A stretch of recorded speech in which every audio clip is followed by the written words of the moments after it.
What's up, guys? Welcome back to the 10th episode of the Soko Chats Podcast. I'm your host, Ben Soko, and on today's episode, Omar is back once again. And guys, one thing I've been trying to do at the beginning of each episode is just to kind of give a little synopsis of what the podcast is about, because I've had a lot of people ask me, yo, Ben, what's your podcast about? And I'm like, honestly, I'm just talking about life, yo, because one of my mottos for this, for my brand and for Soko Chats, is Life Chats with Ben. And so if you see at the bottom of actually each of my TikTok videos, you'll see that I put the hashtag Life Chats with Ben, and I actually started that the day I started TikTok. So that's a little thing. But what else are we getting into logistic wise? So yeah, guys, before we even get into the live, before we get into the stream, before we get into any of that good stuff, hit that thumbs up button on the video, because it truly does help with the video. Because I actually had one person way back discover the video on like their explore feed or something, and I was just like, damn, I mean, like, cool. And that wouldn't have came without you guys actually engaging with the video and liking it. So hit that thumbs up button. If you haven't commented something already, comment something, because that helps too. And I do read all comments, and I reply to all of them. And so definitely do that. Other than that, hit that subscribe button so you can join the family, because, you know, we have a big family here. And we have a big loving family, and we're going to continue to grow it. And, you know, it's just an environment which we can all just spread some positivity, spread some love, and just have some good talks, as my amazing TikTok family knows. So guys, go check it on there, and hit that notification bell button so you never miss a video, because this won't be the last podcast and this won't be the last video on this channel. And so yeah, guys, go do that. Other than that, if you haven't already, our socials, you can follow me on TikTok, Instagram, Snapchat, at Soko Chats, so SOKO.chats. I'll put it up on screen, and you can follow Omar at on Instagram at callme.gaskin. I think is that it's just your Instagram, right? Yeah. And for those of you that don't know, Omar is actually an artist, and I'm an engineer. And so Omar and I have been making music since we met back in June. It's almost been a year. Wow, actually it has almost been a year. That's crazy, yo. And like, look how far we've come too. Anyways, we can get into that. But yeah, guys, so he'll be posting all his I guess snippets of his music there, and you can also find his I guess profile. It's all in my guys. I'll link everything down below. Like I'll later, so don't worry about Apple Music, everything. So guys, definitely go check that out, because you know, we've been working on stuff. Other than that, I think that's it for the logistics. That's it, right? And so as you guys know, I usually like to start off the podcast very late, usually with a light question or news or updates or something. And guys, I forgot to apologize to you guys. I'm so sorry for not posting a lot of content lately or doing the podcast. I think the last time we did the podcast was October 25th. It was something like that. It was, right?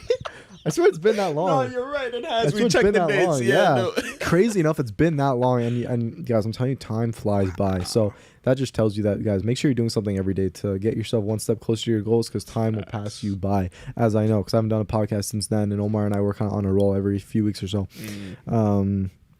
You know, and I'm sorry, guys, you know, focus shift. So I was kind of focused on music, school, and all this other stuff. And I'm back at it again. Hopefully we're going to get into it, and hopefully we'll be good.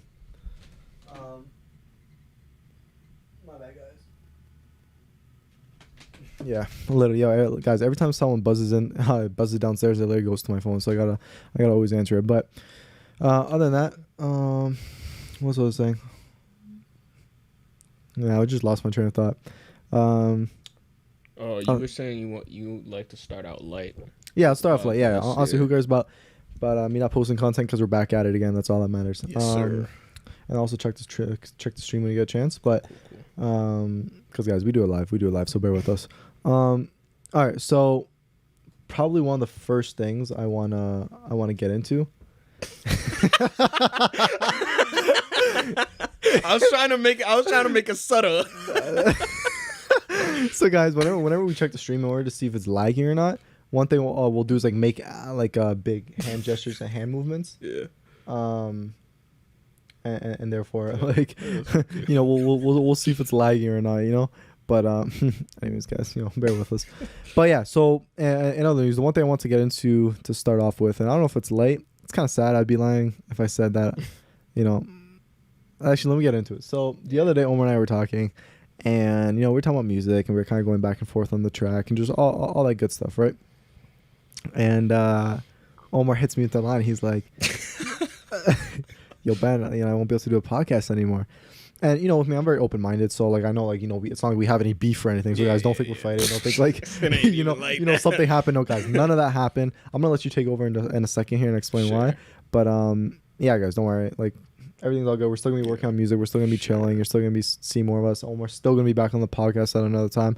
But I'll let you take over. Explain why and kind of get into everything you told me, and we'll go from there. Basically, I just you know, it had been a really long time since we'd done a podcast, right? Like since October, like it's a new year. You feel me?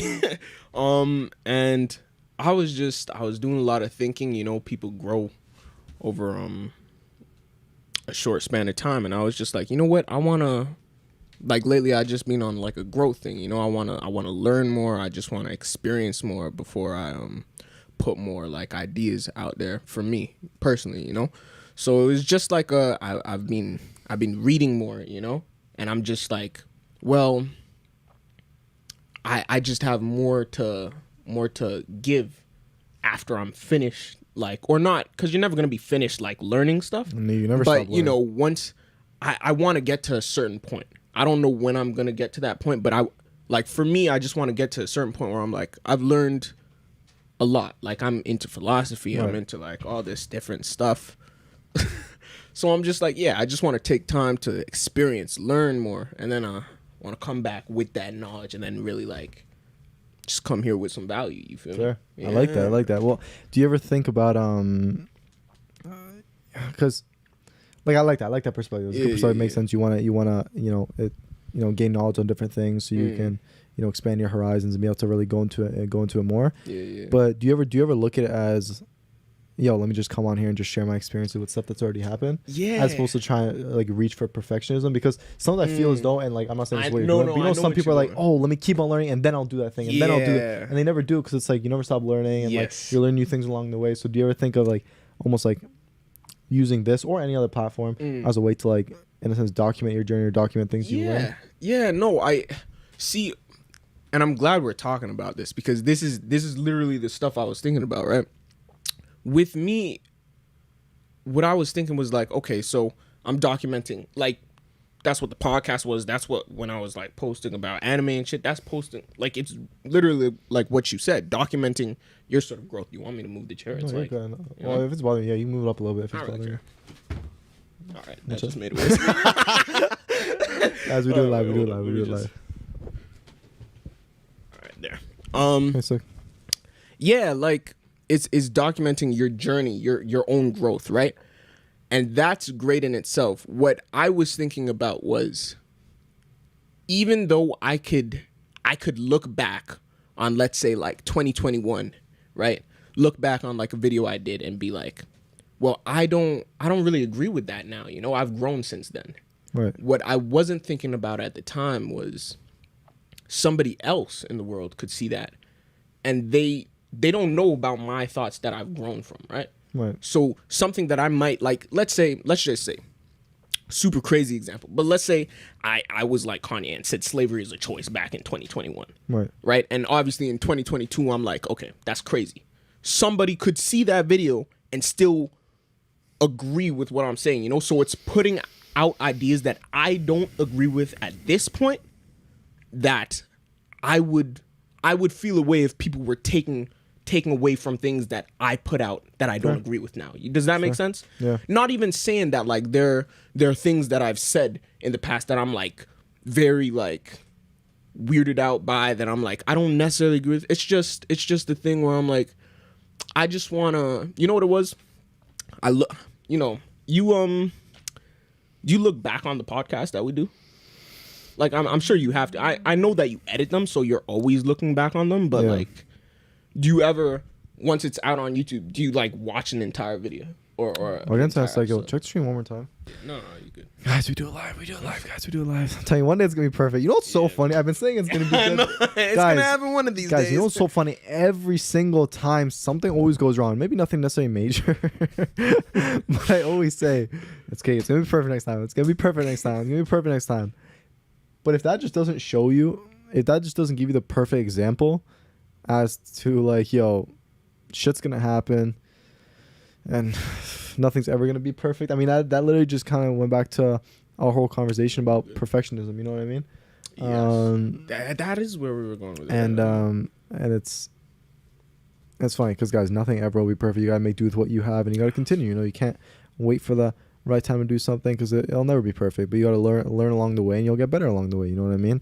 And so sorry, what was the question you just asked me? Do I look back at the podcast? Yes. Yeah. So I don't think I do it really, to be honest. Like, really? Of course I watch it like when I edit them, because for those of you that know, I edit these long form podcasts into smaller bite-sized pieces for TikTok, and I'm probably eventually gonna make a clip channel, because I see everybody doing it, and I'm like, honestly, I might do that and end up posting. You know, people like different podcasts will have clips channels where it's like a whole separate channel, just clips from their main podcast. So like a separate thing. Yeah. Oh yeah. Okay. And so I might end up doing that one day, because I see everybody doing it. I'm like, oh, that's like a smart move. Yeah. And so, yeah, we'll see. But yeah, do I really look back at it? No, not really. I mean, I did the other day when I was live on TikTok. I ended up going back to the other episode. That guys, technically, this one thing I forgot to mention. Omar and I actually shot another episode back in, I think it may have been the one in October, but the video ended up being garbage, and I ended up just scrapping it. I just had the audio component that I just never did anything about, and I just held on to it. And I'm probably gonna end up posting that probably in the next couple weeks, because I still want to get that out for you guys. And so yeah, we'll see. That's that, but it's still gonna go up for sure. So stay tuned to all my socials for that, and then this one's gonna go up as well. But yeah, I don't necessarily look back at it. Yeah, like I'll look back like when I edit them. But I don't think I've ever really sat down and like watched the whole thing through. Yeah. Because the way I live view is I just come on here, I share my opinion on stuff, we talk about amazing things, I put it out there, and then people give me their feedback and whatnot, and I just go about my day until the next podcast. I feel that. I mean, like I try not to, and I think that's really good that like you're not super obsessed with like looking over your shit. You know, it's like, because that shit could be really unhealthy. You know, and in saying that, like I've watched every single video back. Like every single but it's different because I'm not like editing them, you know, so I haven't spent as much time with them. So like I'll watch it, give you the watch, you know. I think sometimes I'll comment something if I like remember to, although you always remind people. But anyway, getting off freaking track. My whole point with this is like when I'll be watching, and this is in your podcast, this is in my own like TikTok shit.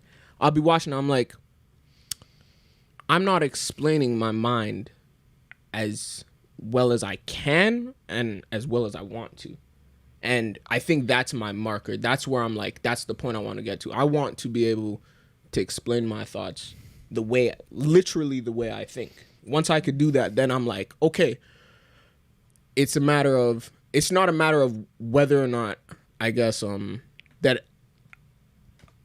I'm worried about people agreeing with my thoughts. It's whether I'm doing a good job conveying my thoughts. At articulating what you're feeling, what you're thinking. Exactly. Like I want to get to the point where regardless if you agree or not with what I'm saying, you understand what I'm saying. And I'm very spot on with like articulating it, you know? And that's just, I guess I'm trying to get that way because I'm watching, you know, I'm seeing guys like Jordan Peterson. I'm like, that shit I admire. Too, right? That shit I admire. You know, the way he articulates his thoughts. Yeah. He's very meticulous. He's careful about the words he says because he thinks words are very powerful. They're powerful. Very you know, powerful. That shit means a lot. So I just want to get to that point myself. You know, that's just what it is. Yeah, no, And the funny thing about that too is that it carries on throughout any aspect of your life, even in business. You know, you're trying to articulate, okay, what are you trying to do? What's your goal? What's your vision? Music, trying to articulate what is it in your head that you're trying to get out, and that's where the collaborative effort comes in, where you and I are trying to understand each other in the best way possible to create a best product, and we try things. You know, it's like if you have a certain thing in your head, like, you know, I'm like, okay, let's try it. I mean, guys, like the one thing I always say is like, if you're not sure if you should do something, just do it anyways. And then you'll see if it works. If it works out, great. If not, okay, you can just scrap it. Because you know, it's always it's hard to go back and add something, but it's easier to just take something out and delete it. So like I'd say do more and add more, because it's gonna be much harder later. Just like if I'm like the best way I can relate to this is like when I was doing video work. Yeah. I'd rather take more shots to have more selections, just so I can cut out the ones that I don't like. That makes a lot of music. Sense. Let's do it anyway. Let's do certain effects. Do just this. Do that. Do everything, and. If it doesn't work, take it out. If it doesn't work, scrap it. And that's completely fine. There's nothing wrong with that, you know? Yeah.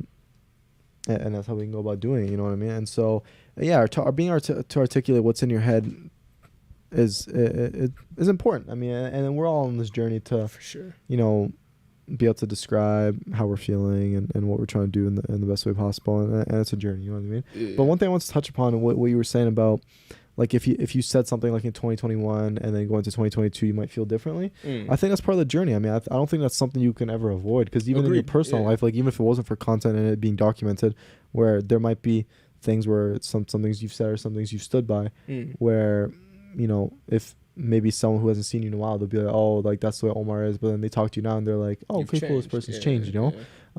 But the beauty about documenting is that you can at least look back and be like, damn, like, that's I used to be like that. Yeah, I know. Or even like, we all do that with like videos and stuff. Like, I'm sure we all look at younger videos of us and we're like, damn, that's what we were, yo. Or we just like hear ourselves talk, or we see written work, and they're like, damn, like, that was me, yo. Like, I don't know, and it's amazing how when you go through life, you just learn more things, and it just shapes you to the person that you are, and you reflect back on your journey, you're like, damn, like, that's where I was at one point, but now I understand the world better, you know, and you're always learning and understanding. But it's amazing how when you get older, certain things just start to make sense from when you're younger. I mean, you can imagine how many things you've experienced, you're like, oh, I don't really understand it, and then you get older, you're like, huh. So you mean to tell me that my parents were struggling this whole time? You know what I mean, right? Like, nah, that's something I've been thinking about a lot, because like right now I'm 20 and I'm like, wow, like, and I feel like I have a good grasp and understanding of the world, but I know like once I'm 30, I'm gonna feel like I have an even greater grasp and understanding. So I'm just like, I'm sitting here like, what else is there? You feel me? Like, I'm like, this and we haven't even started. Crazy. Like, you know what it's I mean? Crazy. I know this is just the beginning. Like, everything before this, high school and all that shit's just a prologue. You feel me? That shit's just getting us ready. This is where life actually starts. That's this is facts. what, like, all the decisions we make now is gonna determine where we end up in like 10, 15 years. You feel me? It's so crazy shit. It's crazy shit. That's so facts. And yeah, you just go along your journey, and that's why it's important to at least do something every day to get you one step closer to any of your goals, health goals, work goals, side hustle goals, whatever it is, you know what I mean? And go from there, you know? Yeah. But yeah, that's cool. Next topic. I don't know if you I might get into mine a little bit in a little bit. Go for it. You sure? Yeah. What was your other questions again? We were gonna start off with texting, but I have other ones. All right. So here's another thing that I want to bring up, and I just thought this was interesting because I think people could learn something from this. There's two things I want to bring up. I'm gonna start with the first one. So as you guys know on this podcast, I've spoken a lot about past relationships and, you know, kind of the stuff I went through and describing why I thought it happened, and you know, and I think it's just all valuable stuff that if you guys listen back to it, you guys can learn something from it, because I want you guys to learn from my mistakes and, you know, become the best version of yourself so you don't end up in the same situation or whatever. And so yeah, so I guess this one's definitely relationship related. So currently I have a new girlfriend. And when I say new, I mean it's new because you guys haven't heard me speak on the podcast for a while. And so her and I met at the end of October, and we're still together to this day. So I mean, I guess that's something. But the one thing that I was primarily gonna comment on is, so my girlfriend actually has a baby, and you know, I know there's a lot of people, you know, with certain stereotypes and everything, but actually I'll comment on that first actually. So I know usually people, you know, when they think of single moms, they think of like, oh, okay, this girl's not going to care for me. She's only going to care for her child. And like, she's not going to give me enough attention, love, and I'm not going to feel like I'm a part of this relationship. You know what I mean? Fair concern, maybe along with like other things too. And, you know, some single moms want to extract resources from their person. And these are all fair concerns. I'm not like pushing that aside or anything. And I know that someone's associated with like, older women that have a kid, but my girl just turned 21 back in February, and you know, so she's a young mom, and even like the first day we FaceTimed, and so this is where I'm gonna get into like the stereotypes and how where the moral of the story is just be open. Is even like the first time her and I FaceTimed, I saw her baby, and the funny thing is she was actually joining my live a couple months before we actually got together, and you know, I knew that What Timbit? yo, I swear my dog's unintentional here. What Timbit? Yeah. Anyways, but when and it's funny thing is she was actually pregnant while she was joining my lives, and she was updating me on her pregnancy, like, oh, you know, I'm gonna have my baby on this day and that day, and I'm like, oh, okay, that's cool, right?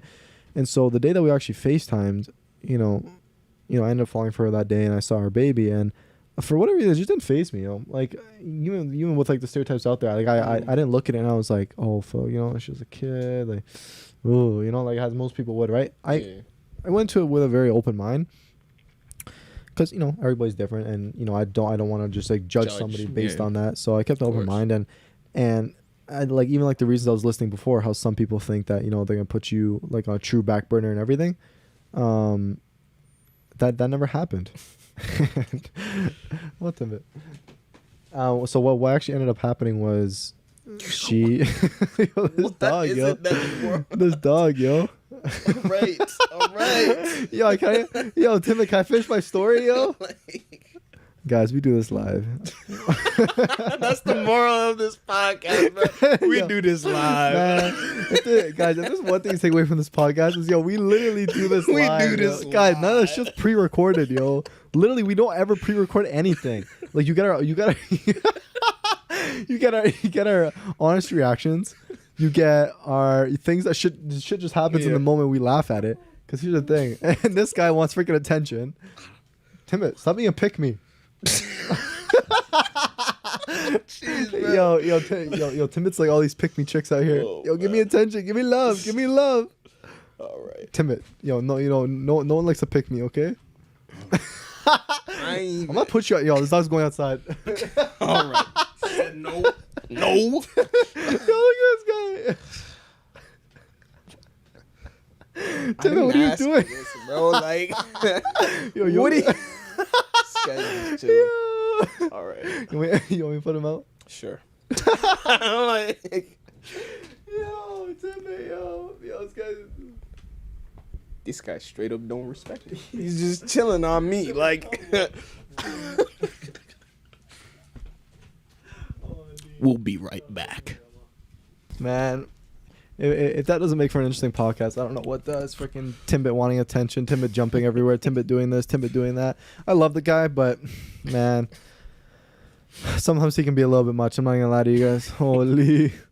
Anyways, as I was saying, what were we talking about? I was talking with single moms. Yes. So, yeah, guys, for Timbit really to being a little pick me over here.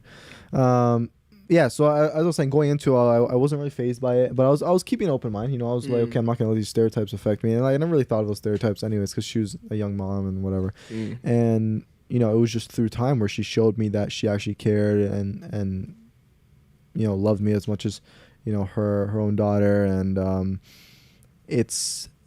I felt loved. Like, I didn't feel like I was like a second class citizen. You know what I mean? To her or anything. Like, I felt good, and from that point on, it didn't really faze me, because like I was looking at the person that was right in front of me, and I just knew that, okay, like if I had any doubt, I would have left. You know what I mean? But because she showed me through her actions that she cared for me, and I was up there with her kid, it didn't really bother me, right? Yeah. And I don't know. It felt good that she obviously wasn't like these other single moms, and on top of that, the way it's gonna be funny, but the way I know she wasn't in the relationship to extract any resources is because I have none. I'm broke, fam. This girl actually has money too. Fam, this girl has money that she freaking just she buys us all the food too, whenever we're out, taking this girl will get mad if I don't order something. Yeah. And listen, that's a good problem to have. Yeah, it is a good problem to have. I remember I felt bad one day, and I told this girl, I was just like, listen, you buy me too many things. I swear my life, that's the conversation I was literally about to have with her. I was just like, fam, like, like I feel bad, like you don't have to buy it. She's like, no, like I'm not eating it if you're not eating. I was like, okay. She's like, get something. I'm like, okay. It's a good problem to have. It's a good problem to have. And I'm like, hey, I'm not complaining. And so shout out to my girl for that. But yeah, so that's how I know she actually loved me for me.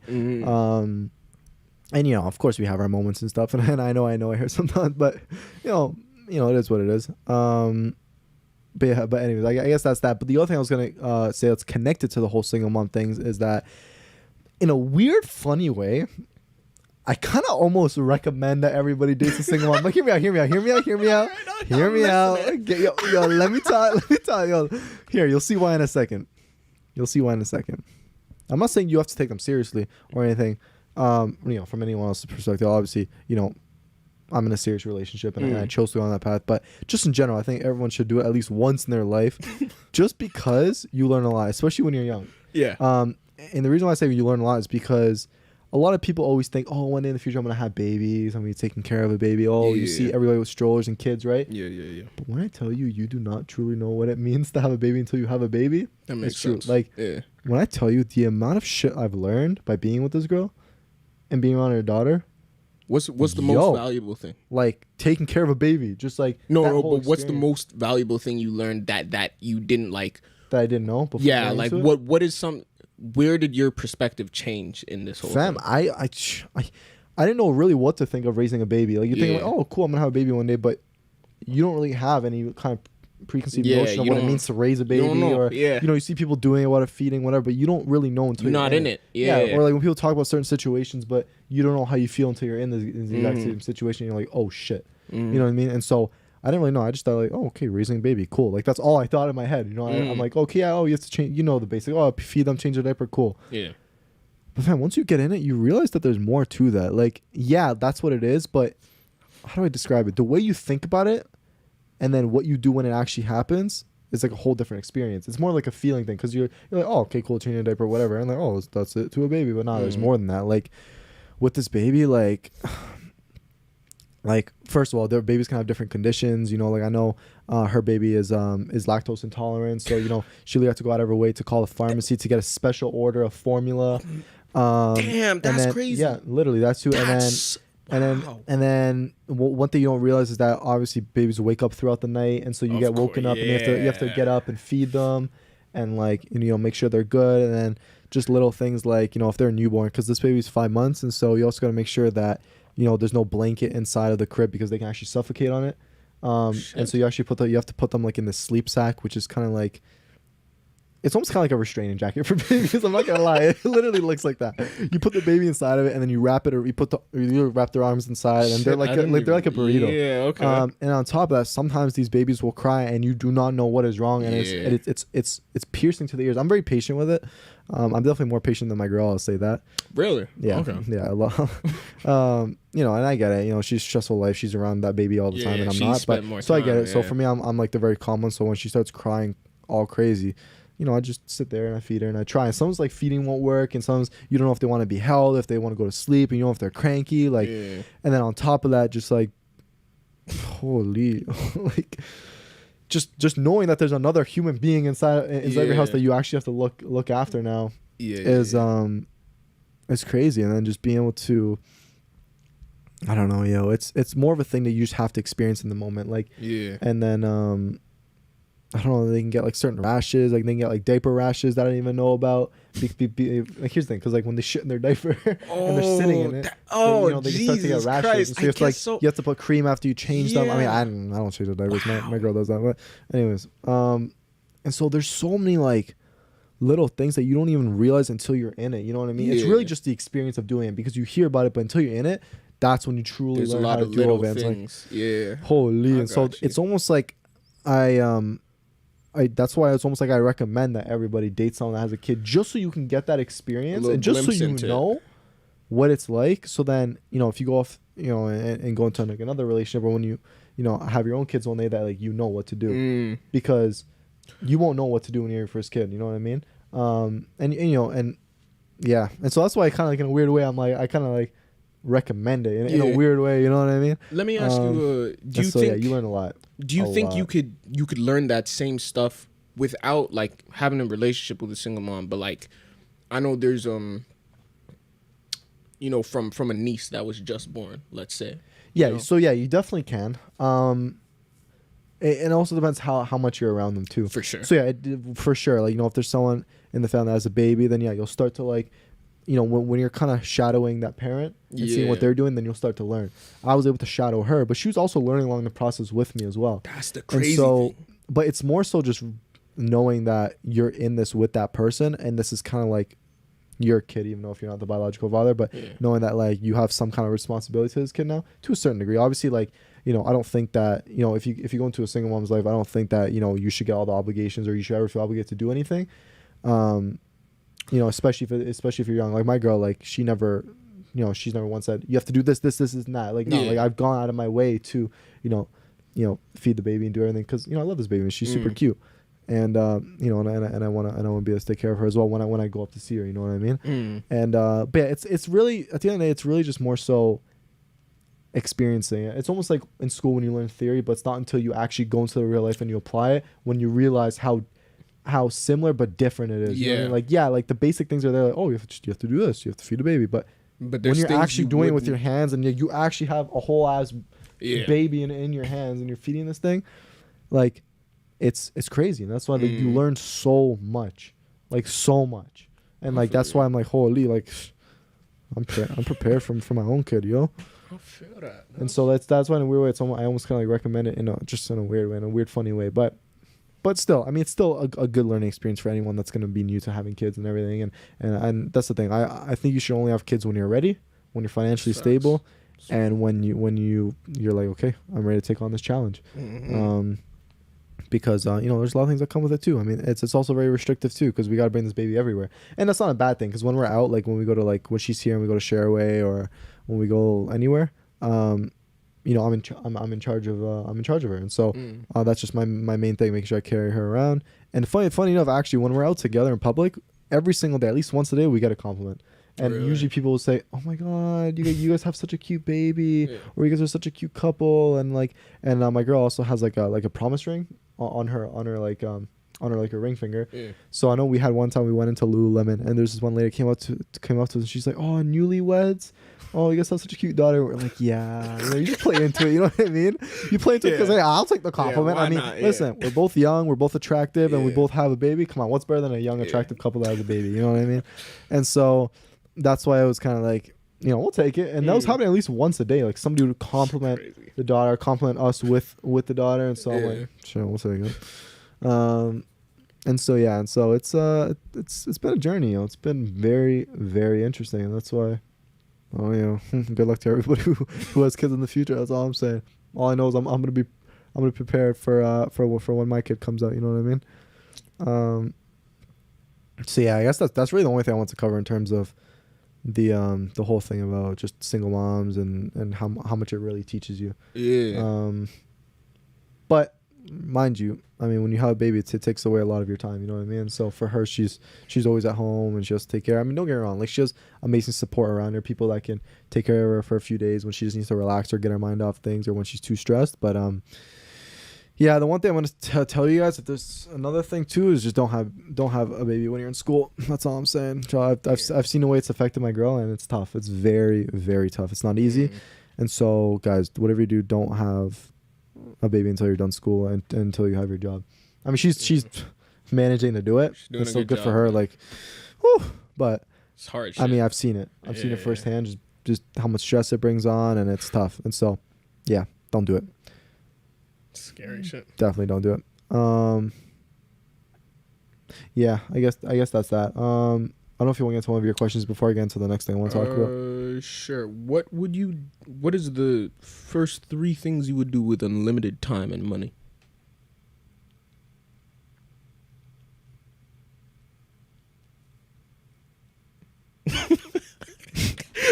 I'm blank, and I'll tell you why I'm blank. I'll tell you what I'm thinking, because when there's unlimited time and money, there's no incentive to do anything anymore. See, I see where you're coming from. That other than the stuff you like to do, like that's my for example, if I could just unlimited time, I would just go play golf all the time. Cook up music and literally not even have to worry about making it in a profession. You don't have to make it. You're financially stable. You're happy, and you can literally just focus on the things that make you happy. Okay, and just be entertained. So you can watch as many shows as you want. If you just do it, it's really just a matter of when you have unlimited time and money, just doing the things that makes you most fulfilled. Go anywhere you want, move anywhere you want, and just do all those things. You know what I mean? Yeah, I agree. And so I guess that's like really the main thing I was covering. But what are your other thoughts on that? Pretty much the same thing. I mean, you know what? Unlimited time and money, like to a certain extent, like you kind of alluded to, like nothing really matters because you're going on forever. You have unlimited money. It's like, it's whatever, But I'd probably just, I I'd indulge in everything that I want to do, like you were saying, music. Just knock out everything on your list, yeah.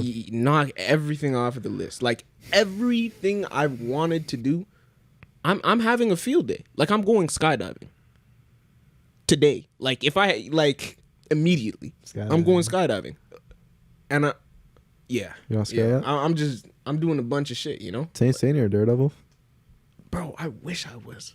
Like that shit's sick. Anyway, how strict are you with yourself? In regards to like the work I do, or just like morals and values, just that, life, but also like in your like say you go through your daily life, you come home and you start reflecting. I do a lot of that. You know, you reflect on yourself. Like how strict are you? Like, are you going through your senses and being like, you know, I could have done this better, I could have done this better, or is it like, you know what?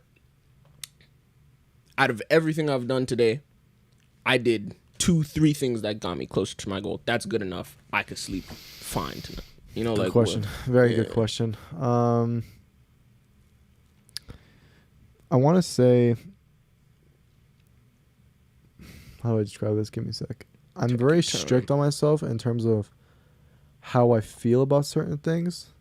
Because, for example, like if I don't accomplish, let's say if I meant to shoot a TikTok, but I don't shoot a TikTok that day, or if I, want to do the podcast, but we move it, or work on something, or had certain objectives that I don't get around to doing, I'm very strict on myself, mentally telling myself like, fuck, yo, like you're wasting time, you're losing on time, like you literally need to get this shit on the go. So it's strict on myself in terms of what I tell myself. And it's more so not like abusing myself mentally, but like more so it's a tough conversation I have with myself that just affects me.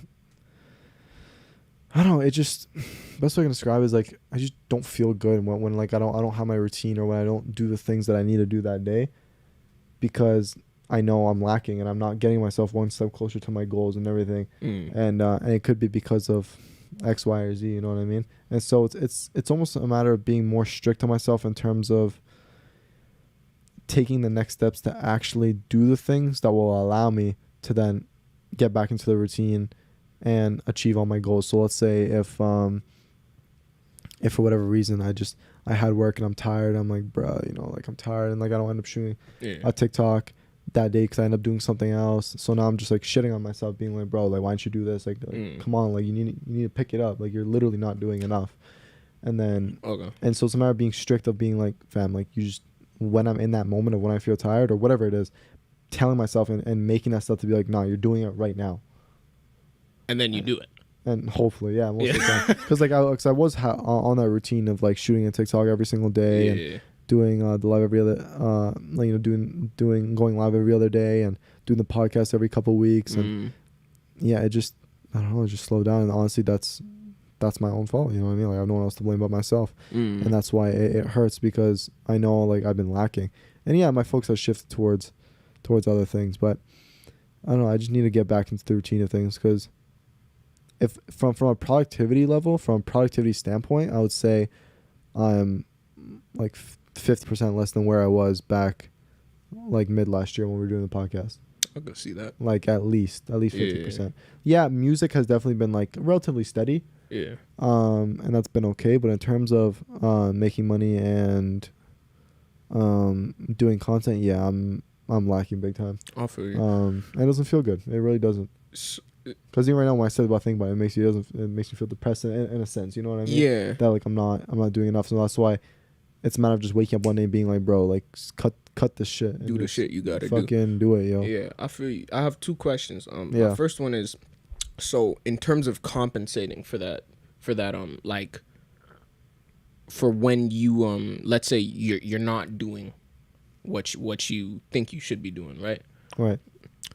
The form of compensation you're taking for that is like telling yourself like you got to be doing something, you got to get back on the grind or do that video today. That's your form of like combating that sort of, for lack of a better term, let's call it like laziness, right? Yeah.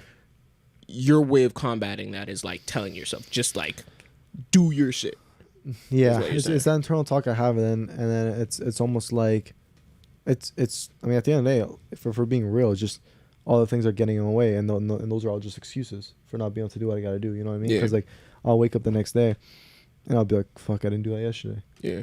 And then maybe I'll run into the cycle where I'm like, "Okay, then I don't even shoot a video that day and that day," and then now I keep telling myself, "Okay, I'm gonna do the next day." How as we all do, you know, tell ourselves we're gonna do something, and then we find other excuses. Like I end up just going to work, and then I come home, and then now, you know, I gotta do my taxes or prep for something else. You know, I gotta go eat today. Yeah, and then now I end up just watching YouTube, and now I'm eating, and now it's like, it's really just essentially it's been the lack of discipline.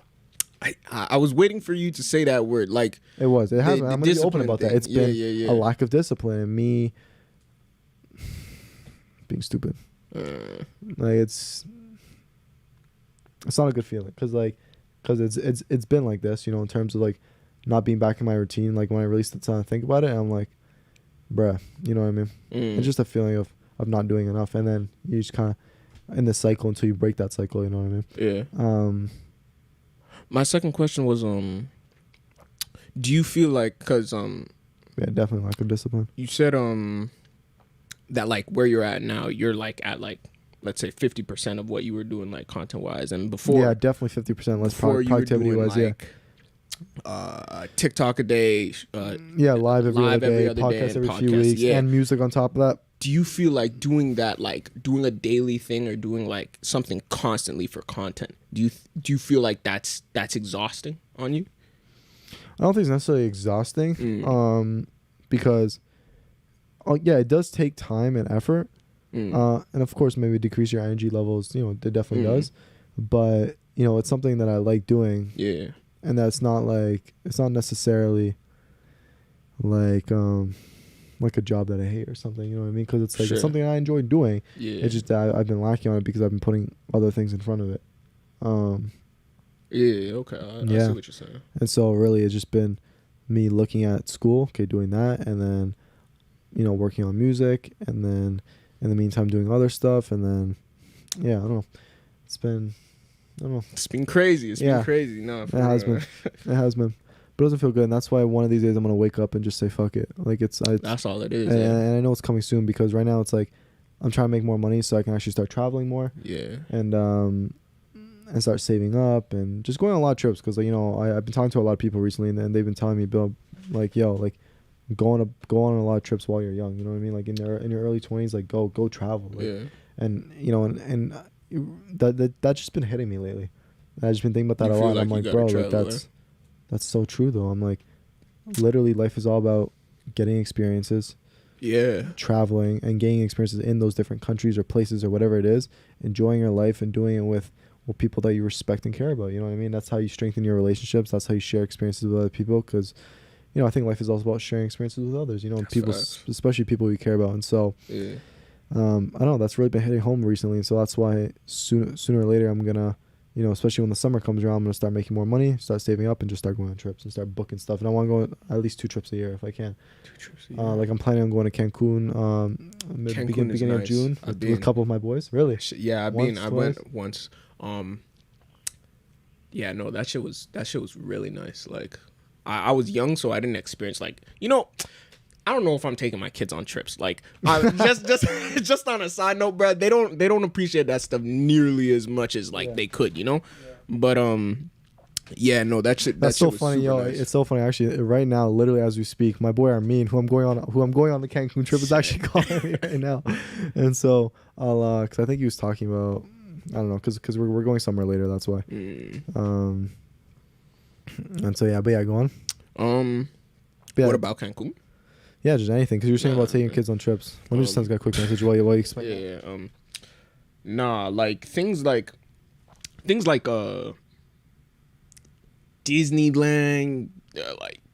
what's it called, amusement parks and stuff. If my kids, like, I'll never understand taking babies there with you. That to me doesn't make sense because they don't even remember going. So it's like, why am I gonna pay for a ticket for you if you don't remember the experience, right? But if you're a kid, like, sure, I'll take you to an amusement park, but like a different country, I don't need you there. Yeah. Like, I don't. What are you adding to my experience? But the one thing I would say too is that you made a point about like they won't remember it or something. Yeah, babies. So, good point. I guess the other thing I was gonna jump off that was the one thing I would say is when I guess taking your kids on trips, in terms of like the age in which you should take them. I know I went to Disneyland twice when I was, I think, 15, and I'm not gonna lie, I think that's probably one of the best ages you can take your kids to Disneyland or a place like that, because they'll appreciate it more. For sure. And that's one thing that I realized, that, you know, if they're younger, they won't remember it, and it's almost like, bro, like, why are you taking your kid? Like, just let them grow up first in the house, take them around your city, whatever. They don't need. And then when it's time for them to actually appreciate it, they'll take them, because so many younger kids are like, oh, I'm going to Disneyland. They're like so young. I'm like, bro, you're not going to remember this in a few years. Nope. But that's the thing. But if they're at an age where they're like, you know, 13, 14, 15, the age I was, I appreciate it so much more. And I know a lot of adults love going there. Even when I'm 40, I'm going to love to go back to Disneyland, because honestly, it is not just for kids. I'm telling you that right now. Like, the experience thing at the hotel, like even the attractions, it's the vibe, and everything about Disneyland is amazing. And if you go to Universal Studios, it's definitely catered to more older people. But even the other parks too, fire, yo. It's like not even just for kids. Like, everything about it, and it just makes you feel more youthful, and just, it's awesome. I love it. Like, a lot of adults just go there on dates. You know what I mean? Like, it's a good date idea for sure. I mean, shit to do all over the place. But it's sick. It's actually really cool. So that's what I'm saying. Like, people always associate it with like younger kids and everything. I'm like, no, take your kids. I think the thing there is like, the reason I'm probably not, you're not gonna catch me at Disney World when I'm like 30. You feel me? Because I'm not into Mickey Mouse, you know, like. But I'm saying it's not even about that. Like, that's what I'm trying to make. It's like, I feel what that's you're saying. a part like, of it. Like, it's the experience, the hotels and shit. I understand that, but it's the whole vibe of just being there. You know, I feel you. Like, I don't know. Maybe I'm a type of person, like, I don't want to see kid shit. Fair enough. I don't feel the need to feel more youthful. I don't need that, you know. So I do it like if I had kids. Do you think you're saying that now because you're young? Could be, bro. Could be. Yo, you right. Because yo, we're out here like, you know, like how much. I don't need you. Like yo, I don't even feel like I'm 10 again. Yeah. But like, that's the thing. Once you're like, once I'm like 40, I'm older, will be like, maybe, yeah, you know, it takes us back to that moment. You know. I think for me personally, I think the reason I just don't think I'm operating like on a sense of like I need to feel youthful. I think I feel youthful, and again, this might be because I'm youthful right now. Yeah, but I feel my personality is like I was looking into I don't know, some personality thing or something to do with narcissism or whatever, and they were talking about, I don't know, and they were talking about like there's certain people who like are really in touch with their inner child sort of thing, where like because as you go through life, your personality from a child, like, it sort of gets compromised in a way. Like, you are you, but because of all the experiences you have going through the life, like, let's say through school, you know, you're you, but you have guidelines around, you know, people telling you, well, this is socially acceptable, this isn't, you know. So you kind of, your whole personality kind of gets molded by your experiences and the people around you, right? That's a very big one. That's the thing, right? Damn, and I just forgot where I was going with it. Damn. In touch with your inner child. Oh yeah, in touch with your, yeah. So I feel like at a certain point, like, of course, I'm not saying I'm not molded by society or anything like that. I just feel like the type of person I was at like 9 years old, that shit creeps out every now and then. Of course, like, in all, you of us. know. I mean, but like, we should all like be youthful and like exactly, and we don't have to take things so seriously all the time. Let's make jokes. Let's be immature at times. Like, there's calls for that. You know, like, for real. We're just having, like, even when you're with your boys, like the same way you and I just sit here having a conversation, we laugh about things, we joke, stupid shit. Yeah, exactly. And that's okay. Or if you just want to go do something like that as a child, that's cool too. You know. Well, yeah, that's like my whole point in saying that was like I just don't feel like I would need to go to Disney World because I feel like I could keep shit youthful by myself or by the people I hang out with, sort of thing, you know. But if we, you know, it'll probably be a fun time. Of course, it's a fun excursion. Yeah. I mean, it's, and as I was saying, like, it's, guys, you want to be able to express that inner child, because if you hold it back, like, life's not gonna be fun. It's gonna be boring. You know what's? Because I think of one part of life being fun and being able to make situations be more fun and happy and youthful is having that inner child come out. But it's very contextual. Of course, you want to do it in a setting and environment in which it calls for it. Obviously, if it's a serious setting. For sure. You got to be able to switch to mature mode. You know, and some people, you know, can't switch out of that child, especially when it comes to certain relationships. Yeah. When people want to act like a kid. Oh. It's annoying. It's hella annoying. Like you know how like kids are like tend to throw tantrums and they start to hit, like they want to like swing at you. Ooh, yeah. It's like I don't understand why some people are like that in relationships. Yeah. Like, fam, like stop acting like a kid, yo. Yeah, man. Fam, you're fucking like we adults here. Yeah, like it's just I don't know. It's funny. Anyways, well, what was the thing? Yeah, I don't know. I know. I have another story. Yeah, go for it. Another story. So this is about snakes. But I'll take a slightly different approach of what happened. And I told Omar the story before we started, and I just want to say for you guys, this guy always brings a big ass jar of Vaseline wherever he goes. That's right, guys. Look how massive this thing is. Yo, tell her how many. Is that like a liter of freaking Vaseline? I don't know, bro. I took the tag off. Yeah. Oh yeah. We're not sponsored by anyone, guys. Yeah, that's why I took the tag off. That's our own makeshift Vaseline. That's what we do it. Vaseline. But yeah, that's our own makeshift. Don't worry, guys. So if you want to pick it up, you can find it on sokovaseline.com. That's the merch, bro. Yo, you know what's a joke I always make on my lives? So when I'm on TikTok live, yeah, that joke. Yeah, whenever I'm on my live, people or I get random people join. They're like, "Oh my god, I love your wig."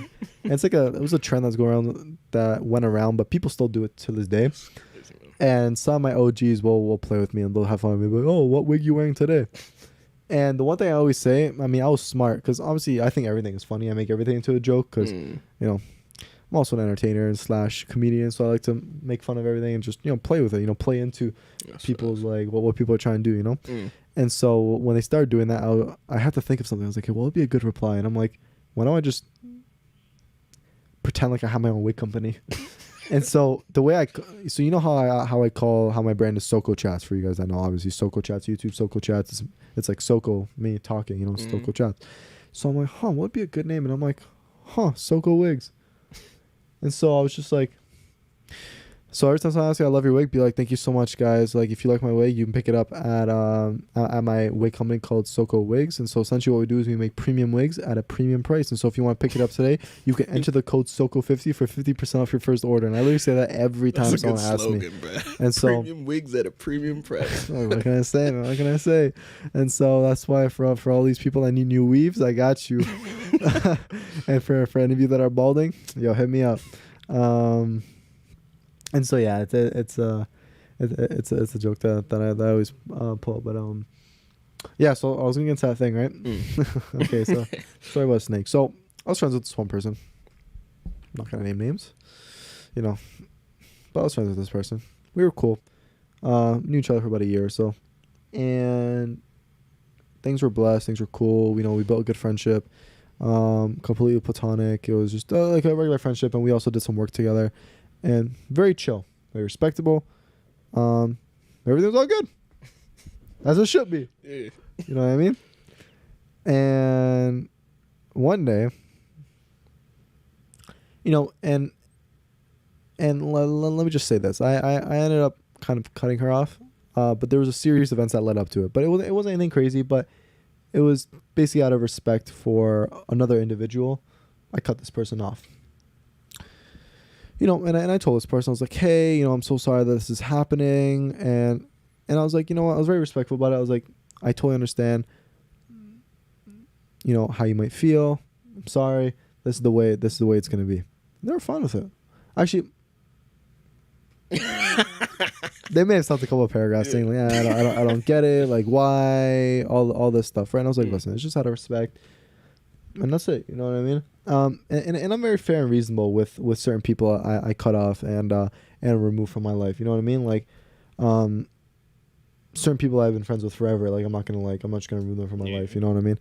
Just like if you have any friends that you know for a while, you know. Sure. So I don't just cut people out. But with certain people, it's very subjective. And so with this person, I was like, okay, I was fine with cutting this person off. And fucking this person ends up reaching out to this other individual that I was doing it out of respect of. They end up getting on a call.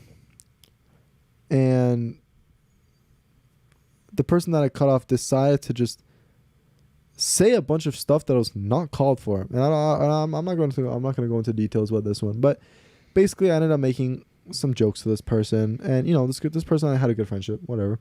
And they decided to bring up a bunch of that stuff and ask some very inappropriate questions to this individual to try and destroy my reputation to that person. And it got to a point where it got into that person's head, the person I was respecting, and it made them feel some type of way, and then they came to me expressing their opinions. I'm like, listen, I totally understand how you feel. I get it. But this person is doing it out of spite. And we can all imagine. I mean, trust me, like you don't know if somebody's a snake until shit happens. Just remember that. That's facts. That's facts. You don't know somebody's a true snake until some shit happens. Some shit ended up happening, and now look, this person ended up snaking me, said a bunch of inappropriate things, trying to make me look bad.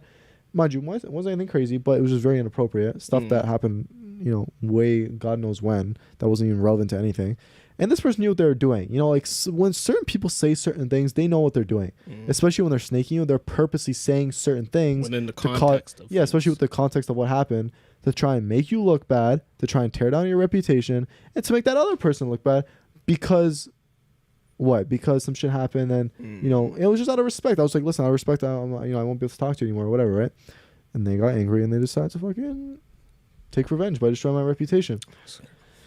And here's the thing, and some of you might be like, okay, who cares if they destroy your reputation to the person that you're respecting? Well, listen, first of all, I respect this person, and on top of that, I wouldn't have an issue with it if it didn't come back around to me. If the person I was respecting didn't really care. I'd be okay, cool. I don't really care. Like, say what you want about me. But now it's fucking. The fact is that she knew what she was doing. She said to that person, and was just being a dickhead. No offense. And if I ever see her one day, I'll be very polite. I'm not gonna I don't necessarily go off on anybody. I'll be like, listen, you're a fucking snake. Like, I'll be like, what the fuck? You know what I mean? Confront her about it, and whatever. It is what it is. Like, I'm definitely not gonna reach out to her again. But if I ever see her again, I'm gonna let her know. I'm gonna let her know. Fair enough. And she's gonna know. She better apologize for being stupid. No offense. Because there's certain shit you just don't say. You know what I mean? For sure. And there's just certain things that if it wasn't meant in that way, or if it wasn't serious, like, why would you?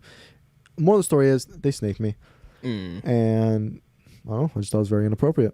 And yeah, that's really more of that story. And we can all relate back to a time in which someone probably snaked us. You know what I mean? I think all of us have one story of which we can think of that. You know what I mean?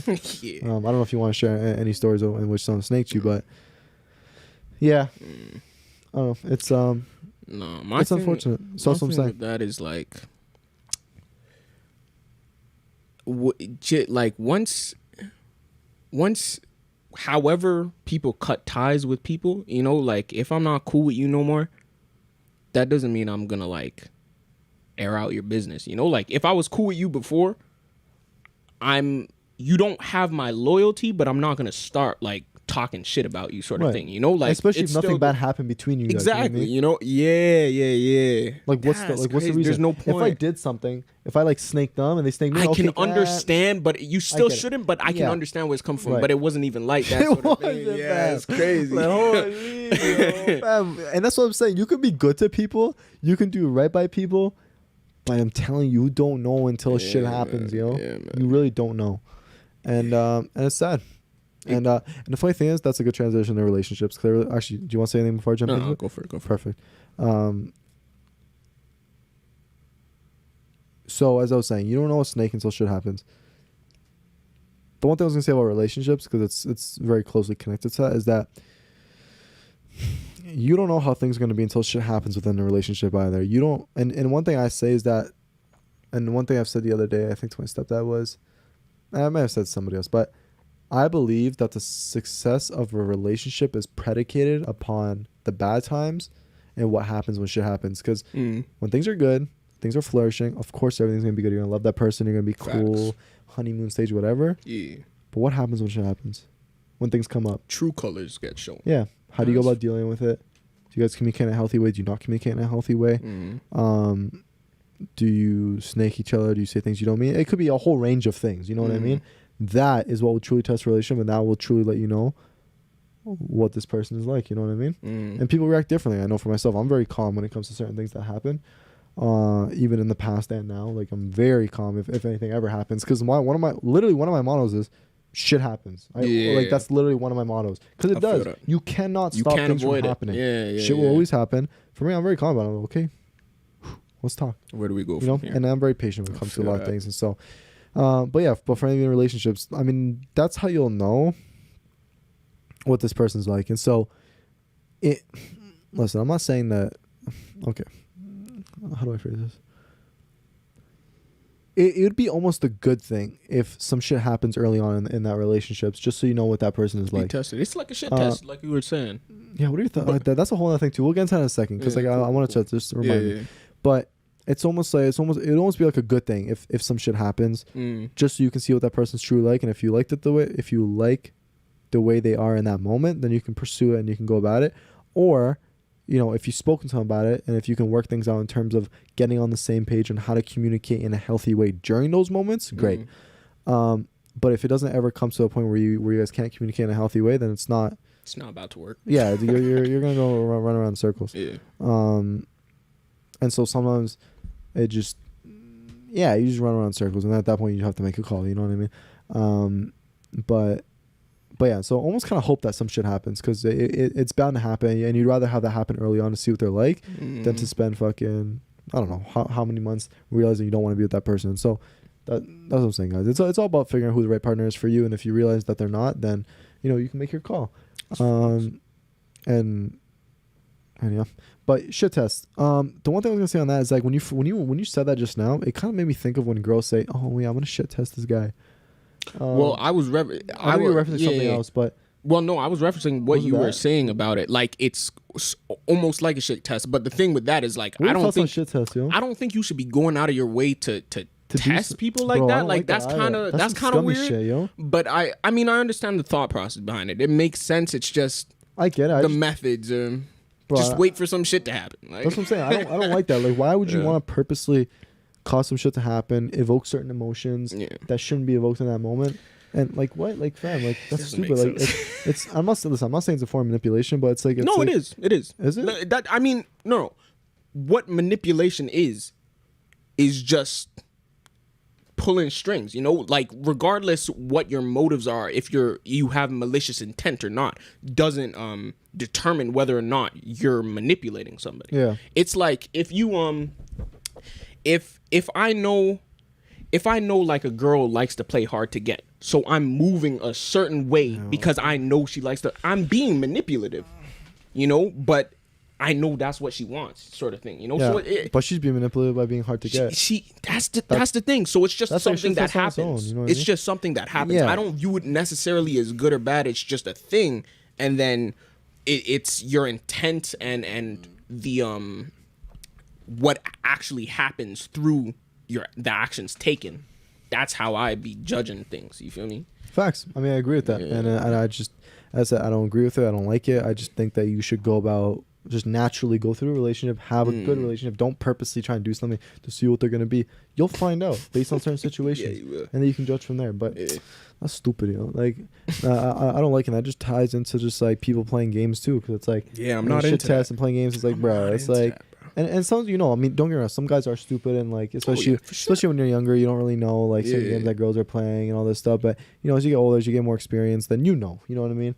And girls know they're doing it too. I mean, it's not something that you don't know. To a certain extent, with like, but people know they're doing it when they're doing it. You know what I mean? Like, especially girls. Especially, like, I mean, guys know too. Guys play games too. Guys play games too. Yeah, they manipulate girls into like having sex and all that stuff. I get it. Yeah. It goes both ways. I'm not saying it doesn't go one way or the other. I'm just saying that, like, it's like it's especially if you know Yeah, if you're conscious of it, then then it's kind of like fam. It's like it's either you play into it or you don't play into it. Yeah. I mean, it's annoying, like for anybody. Yeah. And it's like I don't like those do it. I mean, like the playing game shit. I'm just if I see you're not serious, I'm not spending energy on you. You know, like yeah. I'm not into playing games. I don't need. And that could be initial stages, and it also could be throughout the relationship. Like certain things happen where they play games, and so that's when you have to make your call, in terms of like how you're gonna deal with that. You know what I mean? Yeah. And it causes different reactions, and it's like whatever, you know what I mean? And so, but I get it. I mean, I get why girls do it. They want to see what you're gonna do, kind of like a shit test. Like they want to see what you're gonna do in certain situations. And you know all this stuff. And I also understand in the sense like, to a certain extent, they feel like they need to do that in order. Like it's a vetting process, is what it really is. Like their whole thing is like, oh, if they make it past this, then I know that they're a good guy. It's like it's almost sort of like you ever hear people saying, oh, 90-day rule or 3-month rule, we can't have sex till 3 months. It's like, oh, if you wait that long, then I know you're good. I understand where it's coming from, but the methods, I'm just like, you're not about to manipulate people into. That's not how it works, you know. Honestly, what the hell? Why is everybody calling me now, yo? Why your phone's being going up? Like everybody's calling me, yo. Like, freaking, I got a call from a company actually that I might have an interview from. Oh, sick. And so I'm just like, bro. So I'm not gonna answer right now. The podcast is more important in this moment. Man, these men can wait. And so yeah, I don't know. I just truly believe in things flowing naturally in relationships.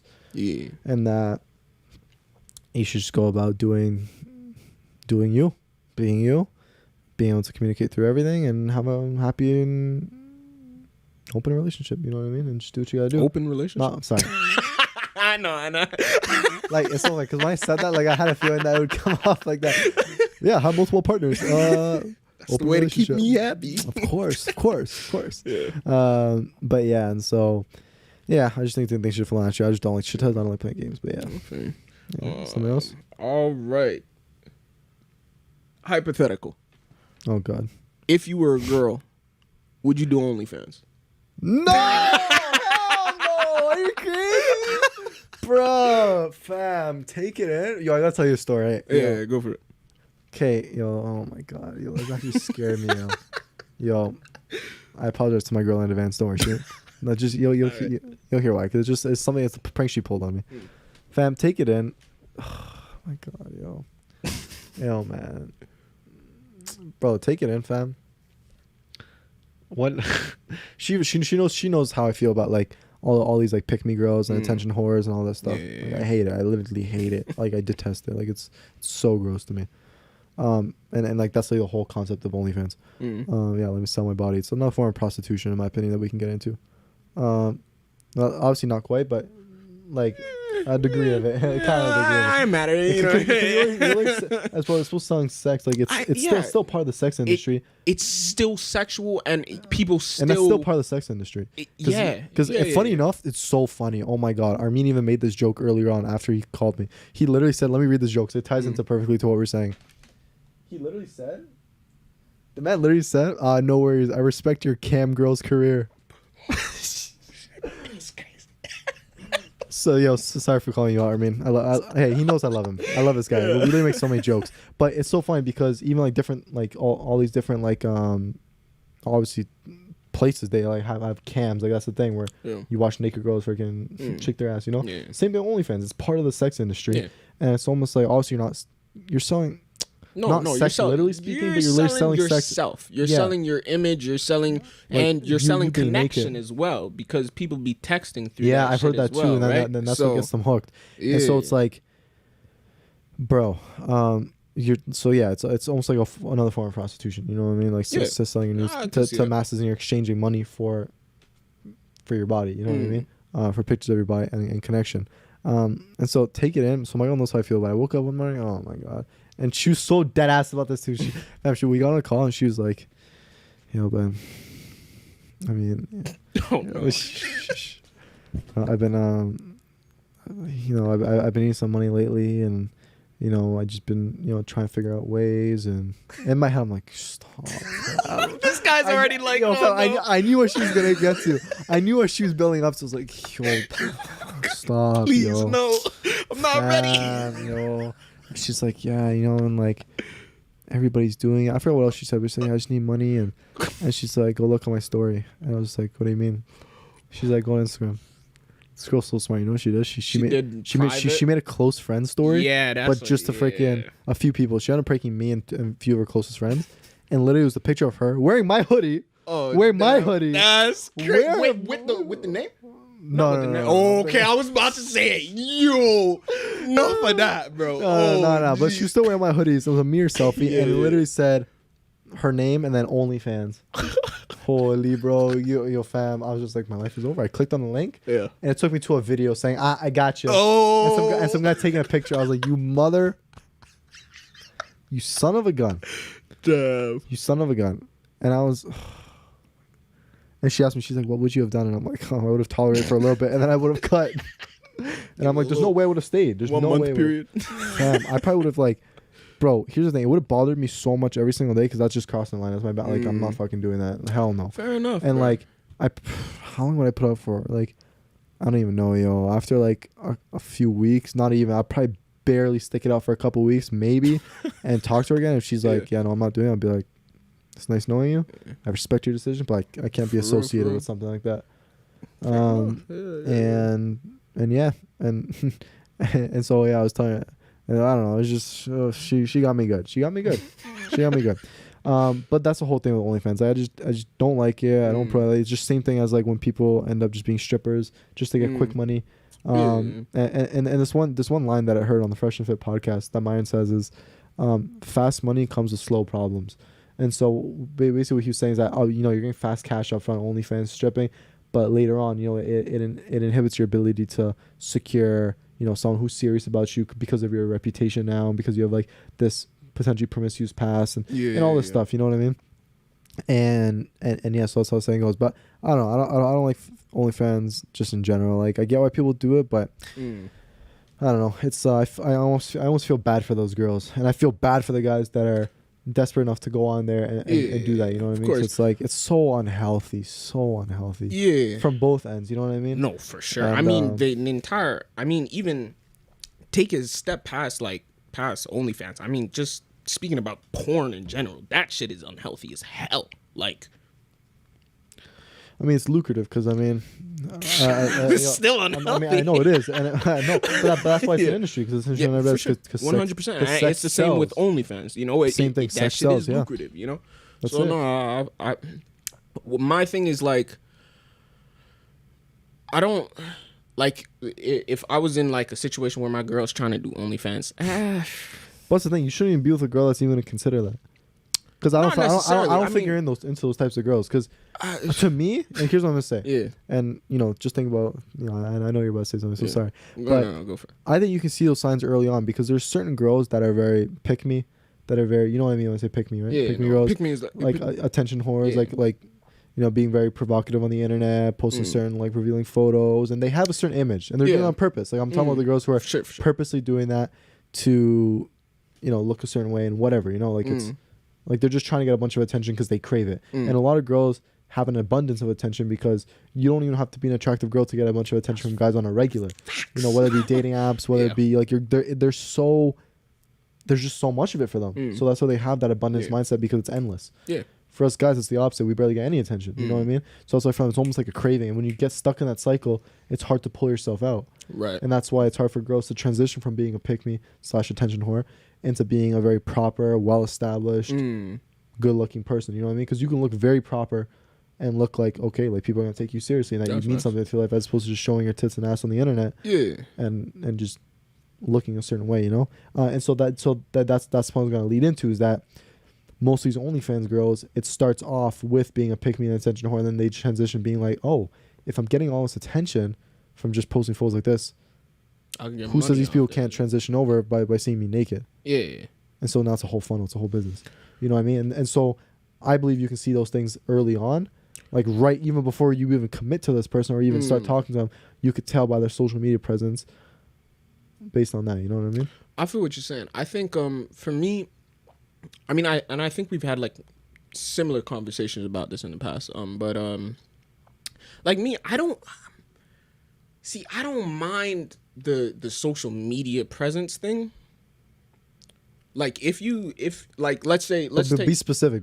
All right, let's take specific with what you're about to say. Specific. So it's okay to have situation. presence. I'm okay with presence, but go for it. No, I was just saying, like you can be posting good pictures of yourself, looking very professional, looking dressed up. You have a family, like you on adventures, or being a pick me, just posting provocative photos that are purposely intending to be viewed at a certain way.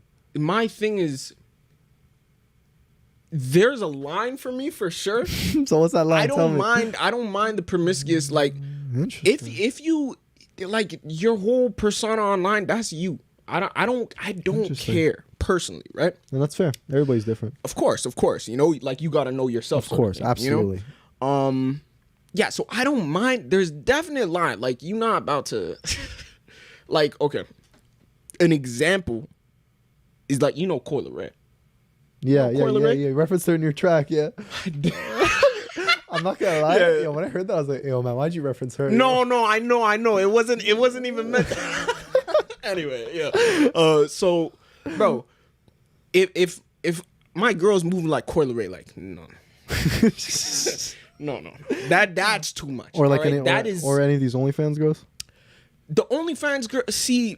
What's the line, yo? I don't know what the line is. I don't know. Like my thing is. So you'd be okay. All right. Here's give you examples. The line, here's the line. Wait, let me start with this. You wouldn't want your girl having OnlyFans. It's tricky, bro. No way. I wouldn't. Okay with it? No, it's not that I would want them to. I wouldn't mind to a certain extent. I don't think, but again, I don't know. That's right? Interesting. You feel me? Because I know. Most guys wouldn't be. No way. Maybe. I'm maybe? open to it. I'm open to it because I'm just like, I don't care. That's the thing. I don't. Really? I mean, they're not your boyfriend. That's my thing. If I'm dating you, I'm your boyfriend. Fair. If I know that, I have no, like, I'm not worrying about no other guys like trying to holler at you or nothing like through OnlyFans. If they paying you to look. And she's posting. Remember, there's nudes on there. Like her, she's fully naked, and all these guys are looking at her and messaging her. I think. Yeah, I can't do it. I was waiting. I was waiting. For like answer. Because, hey man, I was waiting. We got open minds, you know, and I'm usually more open minded when it comes to this sort of topic than most guys. But nah. Because the way I look at it is like that's for you. You know what I mean? Like that's something you share in your personal intimate time. So it's like I don't because for her to put that out there, because that's how I look at it, right? I know most guys, because you're definitely an anomaly when it comes to this intimate thing. Yeah, and like you're definitely an anomaly when it comes to being. I mean, you said no just now, but whatever. But your initial thoughts that you're kind of having, because for most guys, and I'd say for myself, definitely, it's like that is your intimate time. Like that's just a sacred thing between you and that person. And if you're just gonna give that to everybody else, obviously you're not having sex with everybody else, but being naked is like a vulnerable thing, you know, especially if you're doing it in a lane which is provocative. Yeah. And you're doing that to a bunch of other guys. Yeah. It's like what makes you special, and like and it loses its that value now. Fair. The way I look at it. I see what you're saying. What makes you special? Well, let's take that, right? Like, what makes it special is that because she's putting her body out there. You know what I mean? You know, you putting like your body out there. But I'm in your body. You feel me? Like there's a whole it's different, right? You know what I'm saying? Yeah. So and I see where you're coming from. Yeah. You know, I definitely see it, and that's why I'm like I'm still hesitant. You know, I'm still like I don't know. What I will say is, if I'm feeling a girl and I find out she has an OnlyFans, I'm considering things. I'm not under like if I see a girl off Instagram. And I see she has an OnlyFans, then I'm just like, all right, like, I don't need this. You feel me? I don't need to pursue this if I know already. But if I was already interested, then I'd be like, that's not an outright no. You know, I could see me this working with hard guidelines, you know, hard boundaries, because what would be those boundaries? So okay, so let me start with this. So you're okay with having your girl post naked pictures and videos of herself on OnlyFans? she's getting paid for it. Like, I would view it as a job, right? Like, if, because my thing is, okay, let's take this. So start with that. So you're okay. So you'd be okay with that on OnlyFans? Yeah, her posting naked photos and pictures or photos and videos of her naked on OnlyFans for other guys to consume. Yeah. Okay. Next. Yeah. Like it's very hesitant. Why is a part of you inside that's like, there's a part of me that's like like the whole naked, the whole new thing. I'm like, no, like that's what I'm saying about OnlyFans. Like they're it doesn't have to be butt like ass that, naked, right? They're just butt ass naked right there. I'm just let's say yeah. Pictures, fine. I think once you start going past the nude thing and just saying like, huh? What else is there past that? There's well, I know obviously it can lead into like there's literal porn on there. Like there's literal porn on there. You know, so it's like no. So okay, let me ask you this. Okay, so something we can both agree on. You'd obviously rather have a girl without OnlyFans than a girl with OnlyFans. Probably, yeah. Okay. Well, yeah. So that being said, do you think you would source out girls that? Well, that's the thing. I mean, it's not we're that really big just of a talking deal. about. We're really just talking about if it just came up. Yeah. Yeah, you know, like it. Yeah, it's not that big a deal to me to the point where I'm gonna be like, I don't need this, huh? Yeah. Damn, that's so tough for me to envision. You know, like I don't know how you're so open about that. Because I know you're hesitant, so that's why I feel like there's a part of you that's like still there's a part of me, but you know what I mean? But it's just like, how big is that really to me? You know, like my whole thing is when I'm making decisions, whether when I'm making big decisions like that, and I'm assuming that I'm already feeling this girl, you know? So if I'm already feeling you, I could definitely get past the OnlyFans thing. And like you were saying before, it's like those situations that make you uncomfortable in a relationship are really what's going to test the relationship, you know? And that's how you... So it's like, OnlyFans, yeah, I could get over that. Now, if you freaking texting one guy exclusively and you sending him shit I haven't seen, that's a problem. Because that's like what you were saying when like what makes you special, right? Like if it's just like a new thing, it's like, all right, I seen that we've been dating, you know, so we already fucked and everything, so I don't really care. But if you're doing shit like specifically for guys, I think that's the line. Because the other thing I want to say to that too is that it's really the personality that comes along with wanting to even do OnlyFans and being a pick-me and an attention whore. Is that there's certain personality traits that come with that are unattractive. Yeah, I see what you're saying. So that's something that's going to bleed into the relationship. I see what you're saying, but I would make a distinction where I think there's like, all right, a lot of girls who do OnlyFans might have this certain promiscuous personality, right? Trait, but I also think there's still a lot of girls who might just be doing like the same with strippers, who might just be doing it because they need to, sort of thing. Like,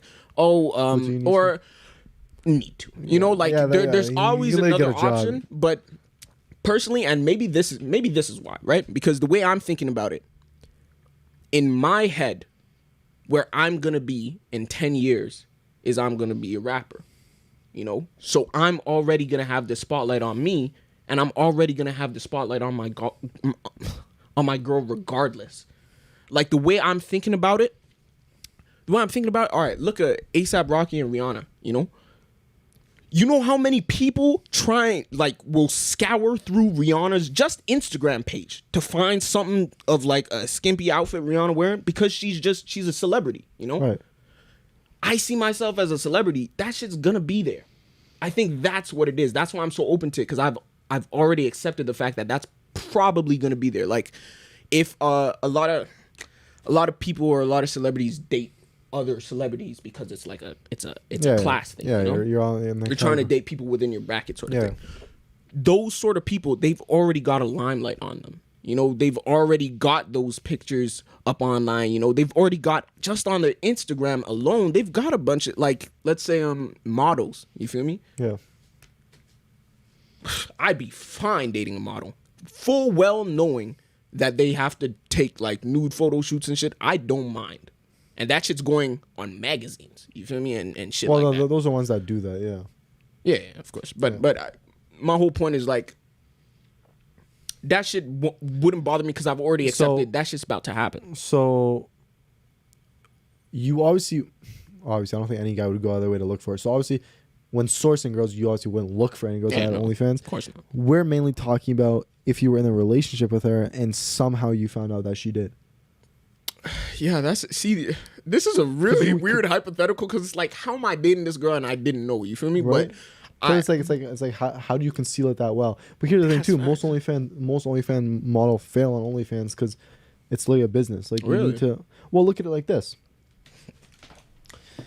Let's just take the business of it. In order to be successful on OnlyFans, you make money. And you make money on OnlyFans. It's a subscription. Cool. And you get paid subscriptions through each individual person that pays a monthly fee. How do you get those people? You need marketing. Yeah. Where do you market yourself? How do you get these people? It's just like any business. It's not easy. Oh, so what are you saying? That you have to be on other social media airing that shit out? Yeah. I guess you're right. And so if it comes up in a relationship, she probably isn't doing well at all or making nothing. And she just wants to try it out, or like she's trying to do it currently, but she has no subscribers. Because if she was for real about it, she'd be advertising it. But now if she was advertising, you wouldn't be sourcing. You're right. You wouldn't go for it. So it's funny how it's like a loop. It's a circle. It is. It's paradoxical. If she was doing OnlyFans, it'd probably be advertised. And you wouldn't go out of your way to be like, oh, she has OnlyFans? Yeah, no, I'd rather go with someone who doesn't have OnlyFans, you know? You right. It's funny. Interesting question, huh? Yeah, and you know what's even more interesting is that wasn't even the original question. But we could move on anyway. It really wasn't. That was good. That was actually really good. It was cool. Okay. What does it mean to be a man to you? What does it mean to be a man? It's a good question. I definitely think it's subjective. Just being a man in general. I mean, obviously there's some societal standards in terms of, in order to be a man, you need to provide and do well for yourself. And I do believe in all that. I think in order to be a true man, you want to do good by your morals. You want to do good by your principles in life. I think you should be able to have integrity and do the right things. Yeah. Be able to lead. I think that's a really important one. Lead in your own way. I mean, even if you're introvert, you can still lead in your own passions and goals and you within your relationship. You know, being able to just take control of your life to a certain degree. Being able to at least have some sort of idea of where you're going. Some sort of, it doesn't have to be set in stone. Like right now, you and I are like, okay, cool. Like we know, like but you want to become a rapper. Yeah. I want to be an engineer. I want to go on tour with you. Like let's do big things. And we have this vision of being successful and going places together. The same way how I want to see all my artists succeed. I want to be able to help out with everything, and on top of that, be able to do content and maybe drop merch and like have some sort of idea, ambition, and at least have something working towards it. Yeah. And just being able to accomplish your goals and objectives to a certain degree. And then I think the other part of it is when it's time to have a family, being able to take care of your family to a certain degree, you know, and that's what it means to be a man, to be able to have your kids, have your wife, have a happy and healthy family, run the household to a certain degree, and just be the best version of yourself you can be. And being able to be a person that everyone wants to be around, and just be a good human being, and just do good things in this world, you know. And I think all that together encompasses what it means to be a man, to just take charge of your own life and be happy. I take feel charge of your life and be that's happy. A really good way to sum it up. Like I like the fact that because we're all different, you know. So it's really, when people are doing these podcast stuff or like on TikTok trying to offer advice and shit, it's sometimes hard to grasp everything that they're talking about because it's very specific, you know, the shit we're talking about. But when you say take charge of your own life, that's very specific to you, because it's like, that's true. Yeah, it's a very it's answer. like like you said, like introverts, you're not gonna lead the same way as an extrovert will, but you could still very much lead. You know, it's not exclusive to you. You feel me? You lead in your own ways. Like you and I, even though like of course I'm more on the extrovert side, you're more introverted. Yeah. I might tend to lead more in social settings and being able to be more okay with that. Like for example, back in my school we had something called White Pine, and I think I may have explained it before, but it's like this camp in which every year all the students grade 10, 11, and 12s would go up north to Halliburton, and the grade 11s and 12s would be counselors and camp leaders. And so you have your campers, and the campers were everyone in grade 10, but the 11 and 12s were running everything. And so grade 11 and 12, I was a counselor. I had my kids both years, and we'd go to the different activities, and you'd be leading. Like it's a whole leadership activity where you have to coordinate, get people to do things, get people excited. And even in my TikTok live right now is one of my friends, Maisha, and she was actually on my team. Sick. And so it's being able to include everybody in the group, get people excited. Let's get moving. Let's be able to have a fun time and create memories. And so I want to be able to do that for people, you know, and in my own way. Also, leading is also part of entertaining. I want to make sure that people are having a fun time, a good time, and let's laugh, let's joke, and let's go do things. You know what I mean? And if they reciprocate the energy, even better. And so, yeah, that's like the way I lead, and your leading can be in a whole different light, but you're still leading. You're still taking charge of your life in your own way. You know what I mean? And you know, we all have different ways of leading. I think that's the beauty of it. Yeah, that we all lead in different ways, different leadership styles, and so. Yeah, but yeah, go on with that. With what you were saying. No, I didn't. I mean, I was interested to hear your perspective on it, but I feel like we see it similarly. You know, you said a lot of things that I was agreeing with. You know, the integrity. You know, making sure you could provide for your family, all that stuff. You know, so it's interesting. What? Let's see. What's good? What's fun here? Oh, okay. Do you think you're responsible for other people's distorted image of you? Are you responsible for other people's distorted image of you? You're right. So yeah, you're rep in their eyes. Yeah. Yes and no. I'm going to say yes, because if you are purposely doing bad things and you're a snake and you're just not doing right by people, and people know that you're just not a good person, you want to be around, putting out bad vibes, spreading negativity, being a snake, all these things of what it means to not be a man, then yeah, people are going to, and here's the thing, let's get rid of the word distorted, and like I'll bring that back into the equation. Yeah, later. I was thinking we'll just talk about image in general. You are in that term. So yeah, people are going to view you in a negative light because you're just not a good person unless you change and you show people that. And so in that regards, yes, you are definitely responsible for your image in that way. But here's the thing. If you are who you are and you believe in certain things and you're not hurting anybody, and let's say we stand by certain points that we've made, and we might be a little bit controversial, but you know, it's if it's mainly a difference of opinion thing that people are taking offense to, right, or taking something you said out of context, that's going to distort your vision, because now they think you're a bad person when you're not. You just have certain views on anything. You're not hurting anybody. You're nice to everybody. You're good vibes. Like, that's happened to me too, where like I have certain opinions and views on things that might be slightly controversial or maybe slightly different than others, and you know, they don't agree with it, so they look at me a certain way. Yeah. Even though I'm a good person, you know what I mean? And just because we have a difference of opinion doesn't mean we can't get along, you know what I mean? Facts. 100%. And so that's okay. You can have a difference of opinion and still be cool. And I think we dropped that. I think we spoke about that on another podcast too. But it's true. And 100%. So, yes, if you're truly not doing good and you're just being an absolute dickhead, like for real. But if you're just being yourself and you're a good human being, but people are taking things out of context and they want to look at you a certain way, then no, you're not. You're not responsible, because honestly, at that point, it's what they think about you and it's how they're distorting it in their head. That's how they're perceiving you. So no, you're not responsible in that sense. Well, you're just doing you. You know what I mean? Yeah. How they perceive it's up to them. Right. Okay. Well. Okay. This is actually really tricky, because I'm like. But honestly, I just think in life you should just be you, and what people think about you, fuck them. You know what I mean? Yeah. Like, the people you're gonna attract. For the most part, yeah. For the most part, be like, hey, like for me, I put my true self out on TikTok, for the most part, and like. As we spoke, I think in the second episode about filtering yourself, you know, I don't tend to like I might filter myself a little bit in certain situations, but for the most part, I'm me, you know, and I know I'm a good person, and if people want to see it, great. If you don't want to see it, that's fine. But I know I'm doing right by myself, you know, and so and that's in the context of this, like, of what we generally think is good and what we generally think is bad. I'm not talking about like some people think. Or like I might look at someone doing a lot of bad things, but they think like, oh, it's fine. Yeah. So it's kind of murky waters. But for the most part, I'm talking generalities. Like, if you're doing good and just people want to look at you a certain way, okay, you know what I mean? Like I can't control that. You know what I mean? Like, you believe who you want to believe, and if you want to have, if someone wants to have, I guess their perspective preconceived notion about you ruined by somebody else. Okay, so be it. Like, I'm just doing me, yo. If you want to know who I am, talk to me. Yeah. And then you know who I am, you know what I mean? And that goes back to the whole snaking thing back earlier in the podcast. People are going to snake you. People are going to make you look a certain way. People are going to destroy your reputation.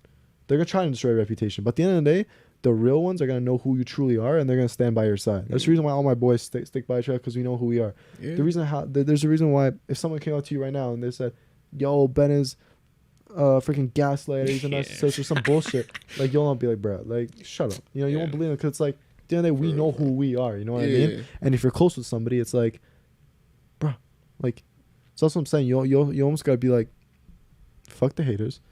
They want to destroy your reputation, so well, okay, like, I don't know what to tell you. You want to believe them? Go ahead. If you want to have a distorted image on me, go ahead. All I know is that, like, the people that fuck with me and the people that know I'm doing good, that's all that matters, you know? And so, yeah, it's a very complex question, you know what I mean? I feel you. And there's a lot to that, but that's kind of my thoughts on it. You? I agree. Let me see what the question was again. What was it? Oh, are you? Yeah. Yeah, I kind of agree. Like, in certain situations, there's nothing you could do. You know, it's kind of similar to, like, treat others the way you want to be treated. Absolutely. You know, but not everybody wants to be treated the same as me. But I'm still gonna try and, like, do good.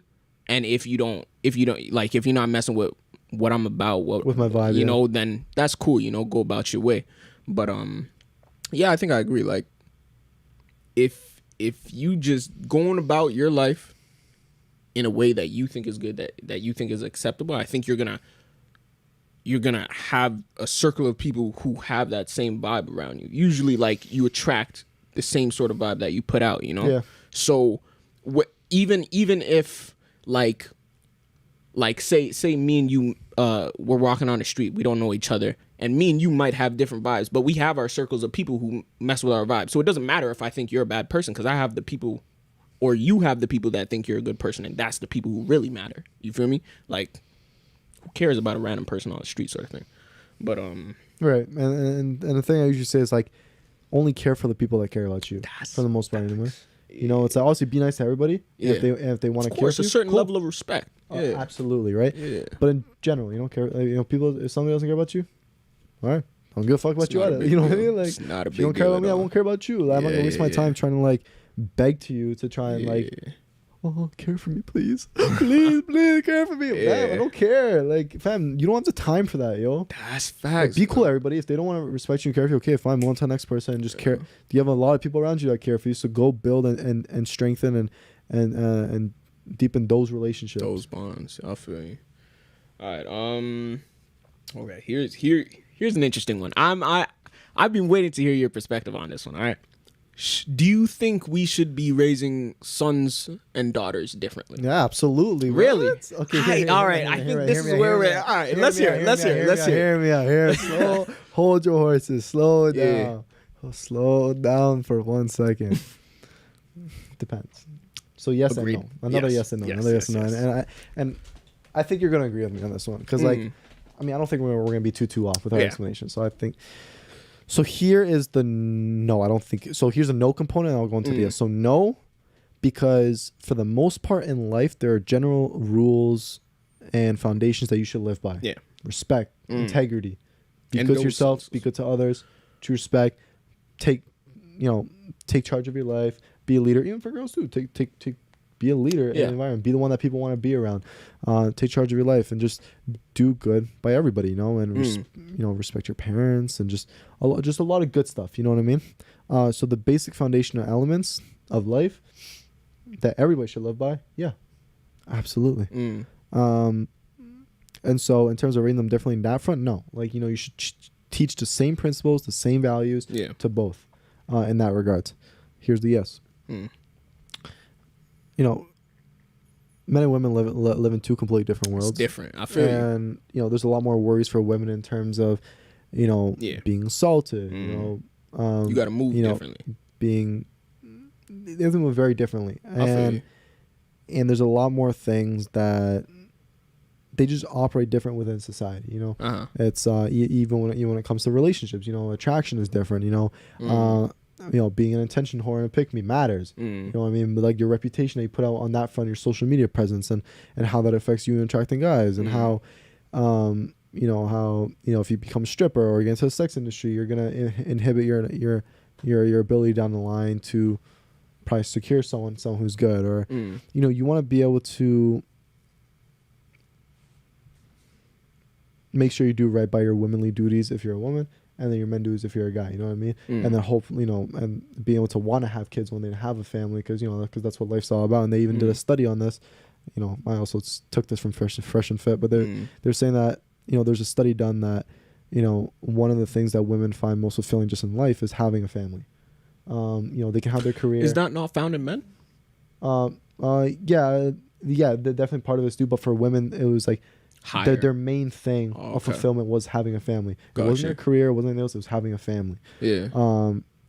And for men, initially it was obviously reaching their goals, their ambitions, and everything, gotcha. And then obviously having a family that comes along with that. And so like, and that's where it kind of differed, slightly. And so that's what I'm saying. It operates differently. Like for example, men have to be raised to how to make their own money when they follow their passions, chase their ambitions and goals. Because for women, it's not as important for them to chase their career as guys. They've got the fallback. Because there's another saying, also from the FNF podcast, was what did Myron say? I said, bro, what was it? Oh, it was something like men create and women just move in, or some shit like that. Where most of our society, it's like you see like men have the pressures of having the career, making all the money, and being able to provide for the household, and the women here is being able to take care of the household and support the family, and that is more of the traditional roles. But that's where it kind of comes down to at the end of the day, where there's a lot more pressures for us to do something, because girls, they don't even have to have a career. They can find any guy and just do right by him and move in, and no worries at all. No worries at all. But for us, like, and there's another saying too, where it's like, like a man will look a broke woman's way, but what a woman will never look a broke man's way. It's crazy. Yeah. Okay, I feel that. Just in general for like the future and stuff like that. And once you're established in family, and so it's like that's something men have to we have to be able to teach men in order to be self-sufficient to a certain degree. And like us, look at us, like I like to think we're self-sufficient to a certain degree at this moment in our life. In this moment, I'm not. I'm not. No. Here's what I mean. Like you're making your money. Like we have our music going. Like that's what I mean. Obviously, I don't mean like we're independent. We're not relying on the parents. Of course, we both rely on the parents. That's fine at this stage. That's absolutely fine. That's important. But we don't want to be like that forever. Like we want to be able to move out, have a family. That's what I'm trying to say. So to a certain degree, self-sufficient, and be able to have some kind of idea, and then and that's really just being. And those were probably the main differences: being able to have men be more self-sufficient, and treating women the right values and stuff in order to navigate through life in terms of wanting to have a family, and still caring about their career and all that, but also important in terms of how they present themselves to the world through their presence and how they treat men when it comes to relationships. Because that's a big thing too. Yeah, the dynamics between how men treat women and women treat men. You know what I mean? And that's super important. So that's where it kind of differs when it comes to certain situations and circumstances on how the dynamics of life are, and they kind of go from there. And obviously, guys, I'm not obviously there's a lot of anomalies to this. Of course. There's gonna be times where obviously the women makes more money than the man, and they're happily together. Cool. I'm just saying in general, there are different principles because we do live in two different realities. But if we're talking about foundational elements, I don't think it should be different. Or you do think that it should be different? You mean? They shouldn't be raised differently from the foundational elements, but they should be raised differently when it comes to very circumstantial situations. Yeah, it's just certain situations you navigate through life, And I feel you're right. Like I do agree with most of what you're saying. I think where we differ is like. So with let's take the example that you were going with women have to watch like the way that they present themselves in the world and with social media and like stuff like that, right? Like all that stuff that you were saying, I think could be applied to either son or daughter, and it would still be valuable for either or, But the reason I actually came to this question, right, is because I'm gonna tell a story. Let's hear it. So one time,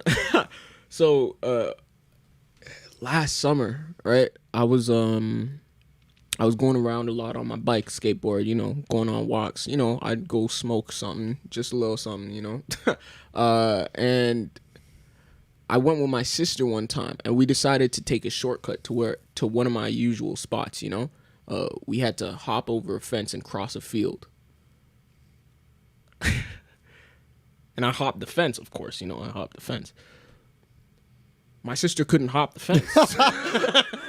You feel me? I swear it's always like that. Bruh, my sister couldn't hop the fence. And it's even worse if you were there. Like, the way she attempted to hop over the fence was just like, I was looking at it the entire time. Some might call me a bad brother because I didn't help her.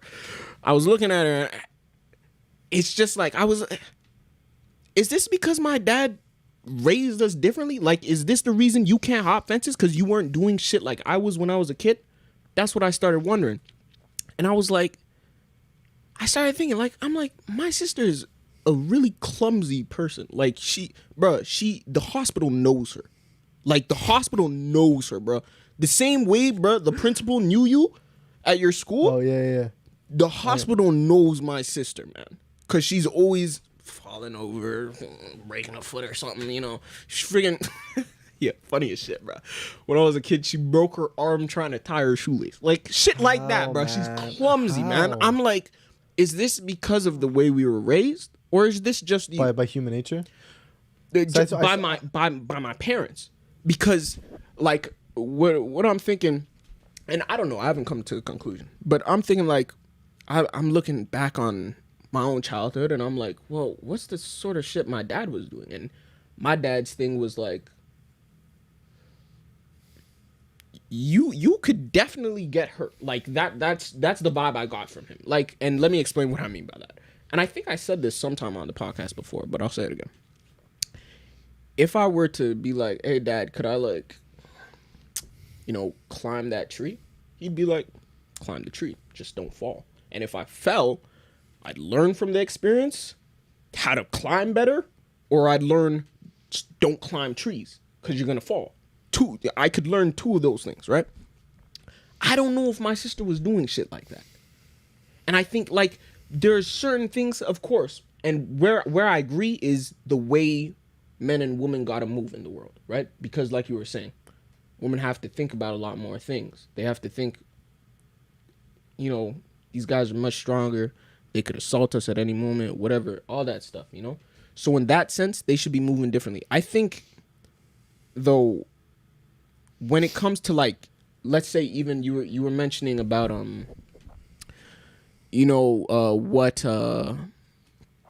what we're more focused on, and I'm not saying that this needs to change, right? Because the study, if I'm correct in, like, what you were saying, is they just see or they wanted to see what do women value more and what do men value more, and women basically ended up valuing family more. Yeah, right? That's basically what it is. Yeah. So maybe there's a reason for, like, of course there's reasons for raising us differently, but I'm just like, the values that we're pushing onto men, like how to provide, how to lead and stuff like that, how to, like, going after your ambitions and shit like that, learning how to be independent, that shit 100% valuable for women. Yeah. You feel me? That's universal. I'll agree with that too. Yeah. It's very universal. But I, like I said, like, I see where we should be differing. So I agree. Yeah, so those that are definitely applicable, like, for sure. I mean, you should be able to chase your dreams and goals and be happy in this life as a woman too. I think where it really comes down to is when it comes to certain family and relationship dynamics and the image you put out to the world. I think that's where it really plays a role.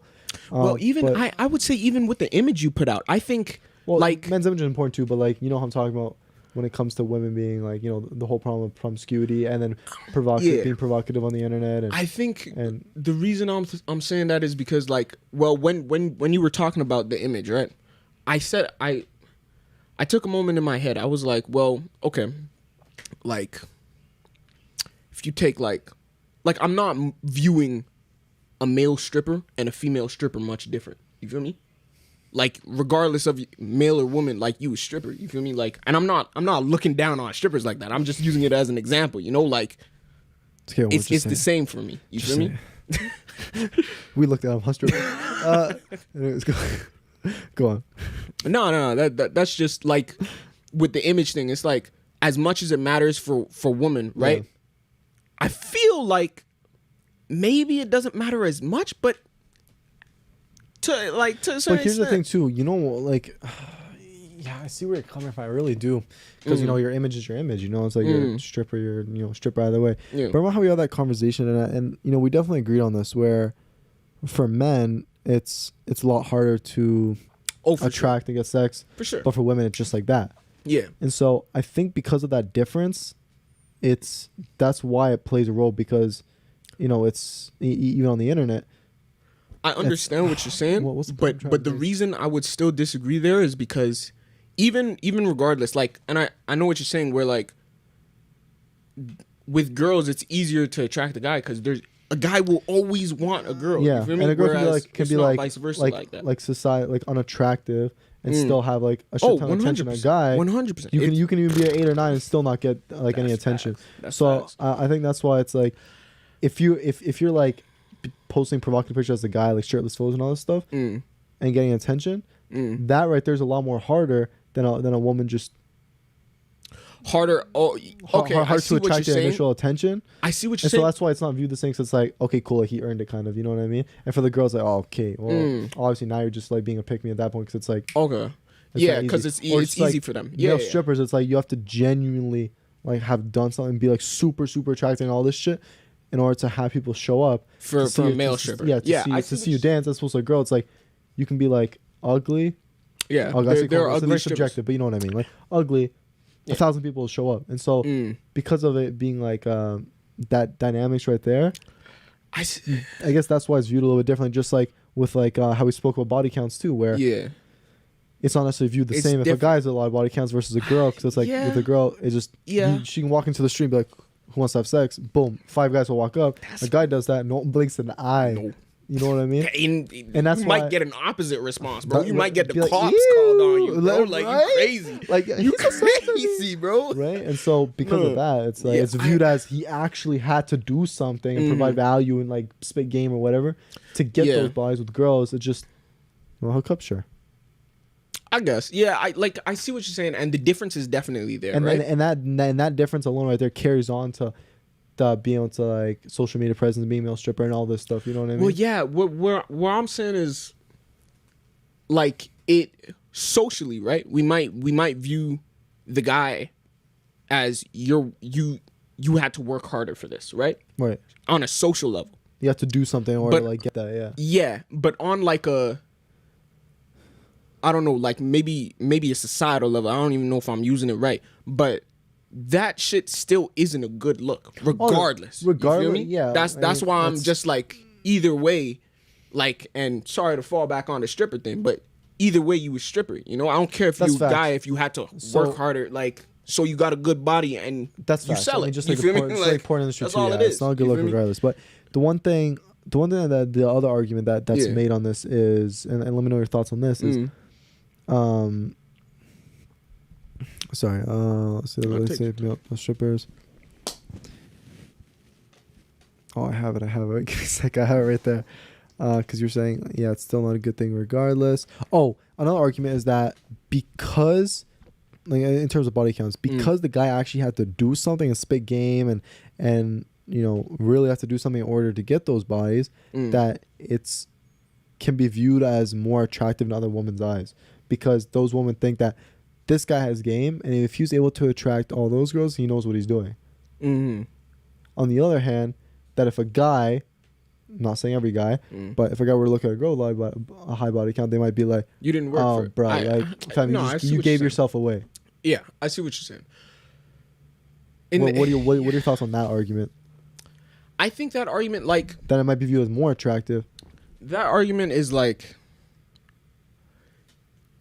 it applies to the way we're trying to, I guess, the way you value yourself. Like that should be implemented more in the way we're raising. Like, I think both. Yeah, you know what I think. See, yeah, that's what I'm thinking. It applies to both of them. You know, because to me, what that sounds like is, well, for girls, y'all just gotta value yourself more. You can't give yourself away more, right? Because it's easy. Because it's easy. They can just call right? Boom, boom. But for guys, I'm still thinking it's the same. It's not the same, right? Because they have to go out of their way to get it. You still need the same lesson, because even though the process is different, right? Yeah. still sleeping with 100 women just because you had to work with 100 women doesn't make you fair. Like it's the same thing to me, at least, you know. Fair. But I mean, yeah, it's nuanced, and that's the thing. It's like I've never been in a position where it's like, oh, I had like, of course, like high body count. Yeah. So you know, but it's because I've always been very reserved. Like I've never been like, like being raised. I mean, that's the way it was. I was never like in a position where like, oh, let me just hoe around and have sex with a bunch of people. Like in high school. Do you think that's ever gonna happen to you? Like, you think you're ever gonna go through a phase? Nah. I don't know. I mean, I'm not for you. I'm thinking like, yeah, I might. Sure, no. I mean, listen, that's the thing. I'm in a committed relationship now. I'm happy. Yeah, right. Obviously, you know, shit happens, right? But you know, you hopefully work through it. But that's the thing. Like, even let's just say before the relationship. Yeah. The only reason I said no, I said no to you just now, is because I don't. Even before meeting my current girl, I was never in a position where I'm like, oh, let me just go have sex with a bunch of people. My thing is, okay, if I'm going to give myself and be vulnerable and have sex with somebody, I'm going to want to find somebody that I can connect with, have an emotional connection, so then we can at least have something going on, so then the intimacy is even better. Because I believe the intimacy is more fulfilling and better when you actually have some kind of emotional connection and you have something there. Agreed.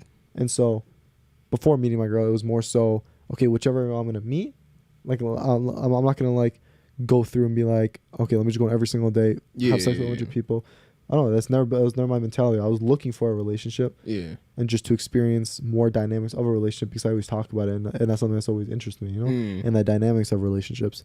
And so, yeah, I don't know. Like, it's just that's why I said no to you, because before my girl, obviously my girl and I are together now, so like, you know, of course.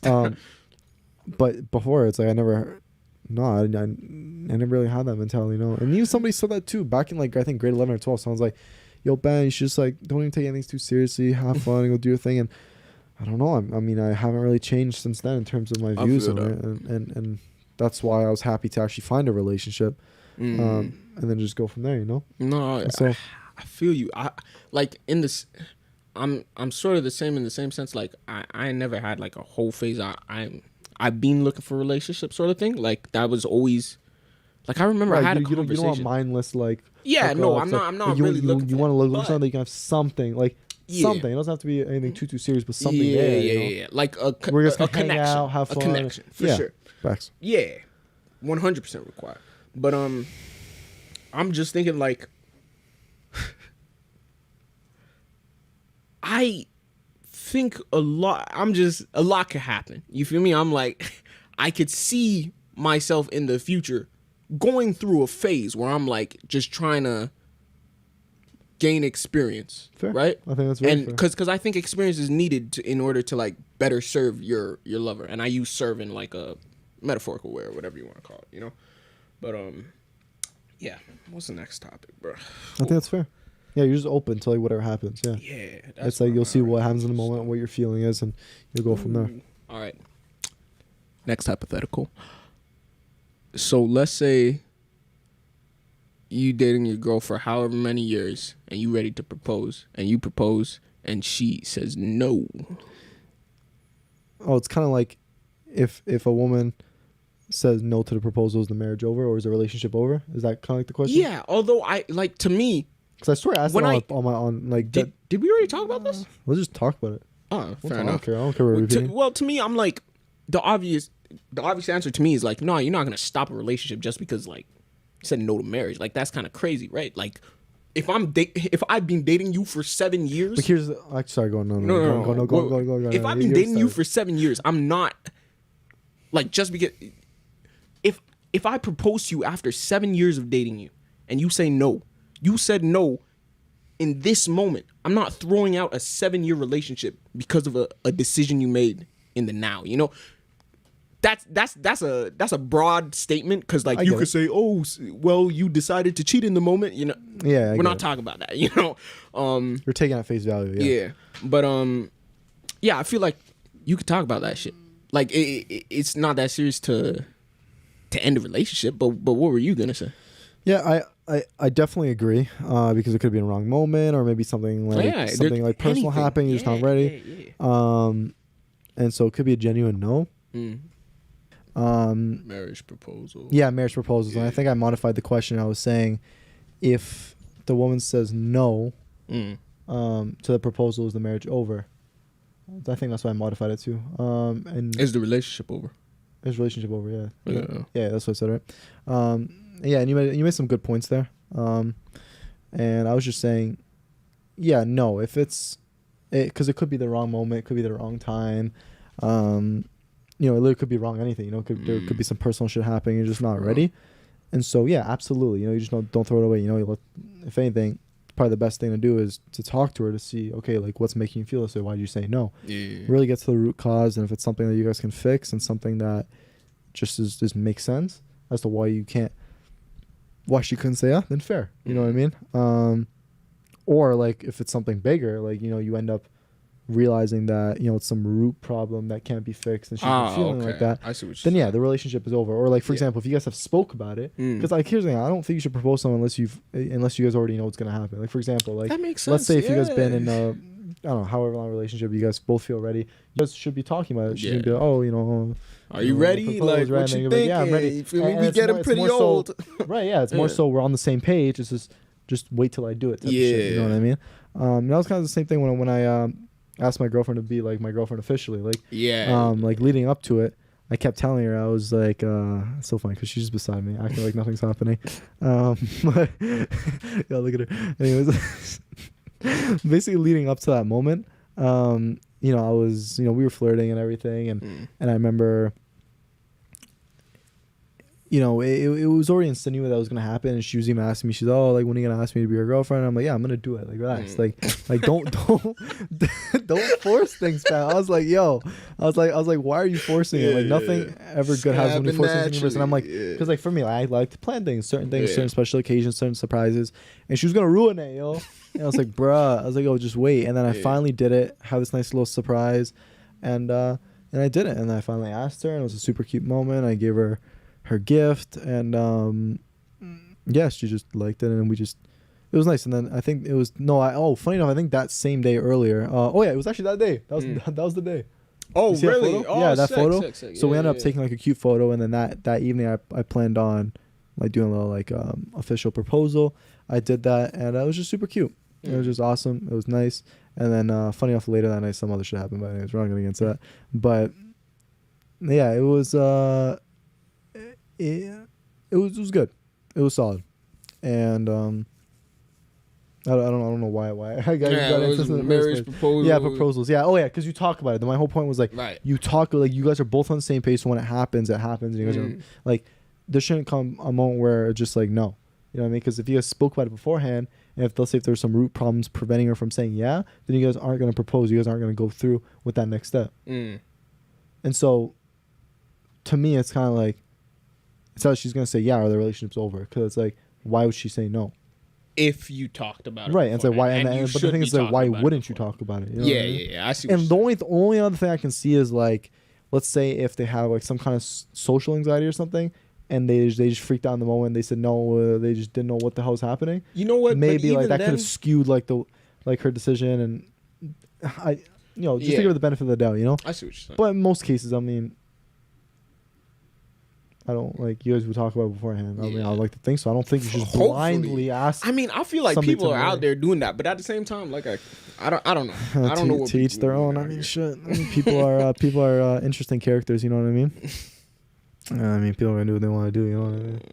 And so I don't even know, but yeah. So is the relationship over? Yes and no. I mean, it really just depends. But I think you should be talking about it beforehand. Yeah, I agree. Like, once you dating somebody for like a long time, and like, like, this might be the one sort of thing. It's good to have that conversation sort of thing. Yeah. Of course, you should be ready for when it actually happens. Actually. Hold off on those questions. Okay, fine. So I'll explain this. So to everyone that doesn't know. So why? So I kind of dropped a bombshell on Omar here because tonight I'm supposed to be going out with shout out to my boy Armin and Alex, and Alex texted me. He's like, "Yo, I got us a party size of barbecue chicken and dip." I'm like, fair. But my thought was, I don't eat chicken anymore. And let me explain before I even finish the story. So I want to say about a month and a half ago now. I don't know. Back in January. when I came back from seeing my girl, I started having like these like abdominal pains. Like I literally felt them like all like, for example, it started off on the right side and I thought I was having like appendicitis or something, but I feel it in different spots. Yeah. And it got me concerned because I'm like, okay, if it's appendicitis, I'm like, yo, like this is serious, you know what I mean? But I also want to know what is up with my body. Whatever.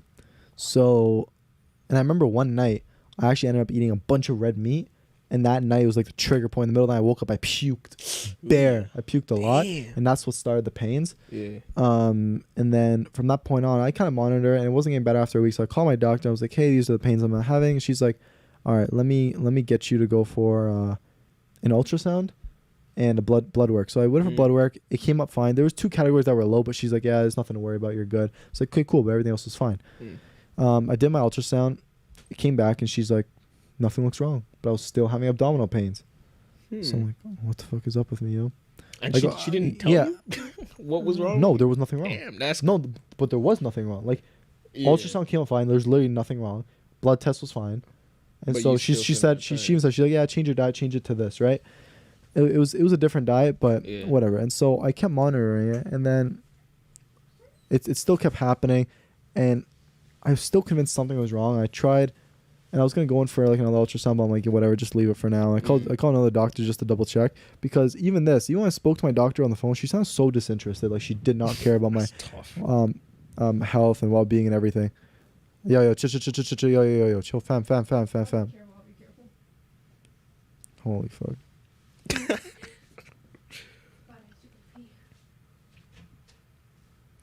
Anyways, guys, yo, this girl freaking crawled underneath the camera. I thought the shit was gonna fall down. I'd fuck up the whole production. Girls are questionable. Anyways. Yeah. Just like how your sister couldn't get over the fence. Like I was like, what? Like what? Oh my god. Anyways, but yeah, and so she told me to go on a different diet. Yeah. She sounded like she just did not give a fuck, I swear.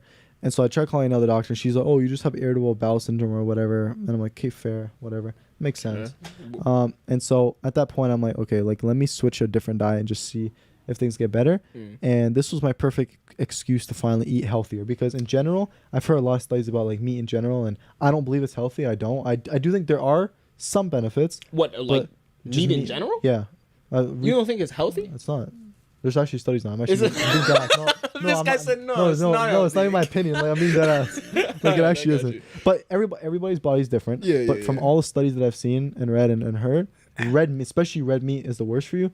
Chicken's a bit better, but still not that good for you. I don't think that like it's bad for you, right? It's here's the thing. Bad for you, like probably in bad quantities. Sure, everything in moderation is fine. Yeah. But in general, meat's not healthy. That's what I'm trying to say. Just like how alcohol's not healthy, but in moderation, it's whatever, you know? In moderation, well, you like, I see what you're saying. I can't wrap my head around the idea that I love like, meat. Trust me. That's what I was saying. If I could still eat it, I would. I would still eat chicken, everything. But I do believe in those studies. Yeah. And you know, as I said, everyone do your own research. I mean, as I said, from the videos I've seen, from everything, people, it's shown that eating a plant-based diet improves longevity. And there's studies to show that, and so that's why I'm kind of like, this was my perfect excuse to finally cut it out. Yeah. And so trust me, I love meat, guys. Trust me, I'm not a hater of meat. I love meat so much, but just. So are you moving vegetarian? Like, is that what this is? So here's the thing. So I was trying to switch to a more plant-based diet. Oh, so the 2 things I was gonna eliminate was meat and dairy. And dairy. Yeah, you lost me. Yeah, because here's the thing with that. Most humans are lactose intolerant, but to different degrees. There is a population that isn't, but I'm like, I don't believe dairy's healthy for you either, and I just don't believe meat's healthy for you either. Based on the stuff that I've seen, guys, you can do your own research, everything. That's just what I believe in. Yeah. And so that gave me the perfect excuse to finally change my diet. And so, I got to a point where I'm like, okay, I think on end of February, that's when I changed my diet, and I went pescatarian. And so the things, I can't get rid of seafood because I love seafood. Fair enough. Fish is also healthier than red and white meat, when I say white meat, I mean like chicken and red meat. It's healthier. It's definitely a lot healthier than that. and it also comes with like good things like its own protein and amino acids, which is like, you know, there's healthy components to like salmon, for instance. I love eating salmon, so I went pescatarian because there's no way I was cutting out every single meat, and so I was going to keep seafood, which in my opinion is, and I, you know, probably some studies show that it is healthier than meat, which I believe it is, and so I went pescatarian. So I've been eating a lot of nuts, like certain fruits like bananas and like my other smoothies that I make. A lot of like spaghetti, pastas, and when I eat cereal. Well, here's the so the pasta that I eat is I have I forgot what it was. It was something pasta with actually I have no idea what it is. I'm gonna have to search it up, but I have that. It's like a string, not like string, but it's like it looks like a rectangle. Ravioli. No, it's not ravioli. I'll show you. It's in the thing. It's in the thing. But I have that with spinach and shrimp. I know. So that meal, like that's what I eat. Or that's one of the meals I eat, and I also have my salmon meal, and I've been eating a lot of salads. There's one salad that I love that I get from Labo's. It's like has like 7 assorted salads and has its own like sauce. The sauce might actually have dairy in it, but here's the exception. If the meal is not dairy based, I'm okay with it. So if it's like a little bit in the sauce or whatever, I'll make the exception because for the most part the meal is based in salad. You know what I mean? And so I've been on that diet and just I don't know, it's been going on. And then I love pistachios, so I've been eating a lot of pistachios and cashews. And yeah, kind of just going from there. Has it been easy? Yeah, honestly, I didn't find it that hard. Really? Yeah. Don't get me wrong. Of course, when I walk into Labo's and I'm like, oh, the chicken, it just hits you in the face, you know? Yeah. But I just come back to, listen, like, it just gave me the perfect excuse because I have digestive problems, and not eating meat or dairy will help that because those are heavier things for your system. And so if I'm staying away from it, it's going to be better. And so, yeah, so that's really it. Just a lot of pastas and stuff. And then with cereal, I've been having almond milk because I personally love almond milk.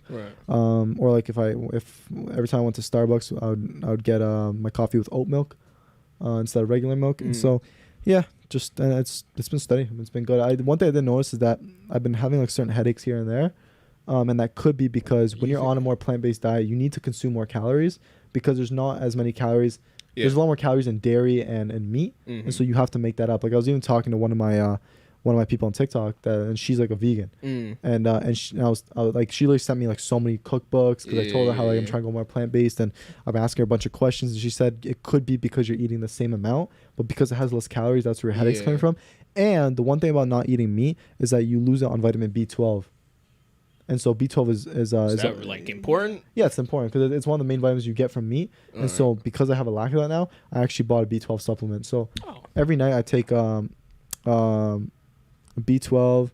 vitamin C, vitamin D, and zinc. And that's just for like good immune system health. But I added vitamin B12 to it just because I've been lacking that because of the lack of meat. And so, yeah, I mean, the diet's been going good. I mean, I feel solid. I feel chill. And just it's a good challenge to put myself in an environment which I can be more healthier. Yeah, no. So yeah, it just gave me the perfect excuse to do it because of these problems I've been having. Yeah, man. I'm waiting for I'm not necessarily waiting for like this moment, right? But I have been hearing about this idea of treating your body like a temple or like a vehicle, right? You got to treat your body like a vehicle. You got to maintenance. You know, you got to treat it right. Give it good stuff. You know, if you want to run right, a lot good mileage. If you want that shit to run right, like you're saying, you got to put the right gas in it. You got to treat it right. You got to keep it clean and all that. And that mentality is like, it's good for you. You feel me? Like on all fronts. So I feel what you're saying. I don't know when I'm gonna get there, but what would you want to switch to, or what would you want to change? My diet's terrible. Like what I've been doing. At least you're honest. Yeah, man, I'm aware of it, you know. But what I've been doing so far is I've been eating the way I want. You know, like when I say terrible, it's not actually that bad. You know, like I'll eat. My sister might order something, and me and my sister might order something. Too. Well, no, we're not ordering good shit. You know? It's like McDonald's. Like not McDonald's, like sushi, Popeyes, whatever it might be. You know, I'm allergic to fish, and wait. I'm allergic to fish, but I can eat shellfish, so I just get the crab ones. But I think sushi's healthy. Like those are all good ingredients. It is, but not in the quantities that I eat it, bro. So nah, I'm just saying, like, whenever I get there, I'll get there. But like my whole thing so far to keep my body like in the shape I want it to be, I eat however I eat. I haven't been very mindful of the calories and all that. I feel like there's definitely value in that though, like for sure. Yeah. You know, but I make sure that whatever I'm eating, I'm being mindful at least. Like I'm thinking about it like, oh, I've been eating especially bad this week, so I gotta like watch that shit. Compensate for it, yeah. But I also make sure that like, oh, I'm eating like this way, but I'm gonna work out on Tuesday. Fair. Because I'm doing like tennis. I don't like go to the gym, yeah. you know? So I'm always trying to keep myself active, body in shape. like but being mindful about what you actually put into your body, that shit is super important. So hopefully I wish to get there at one point. But you have another topic, or should I be looking? No, I'm just seeing where we stand with time.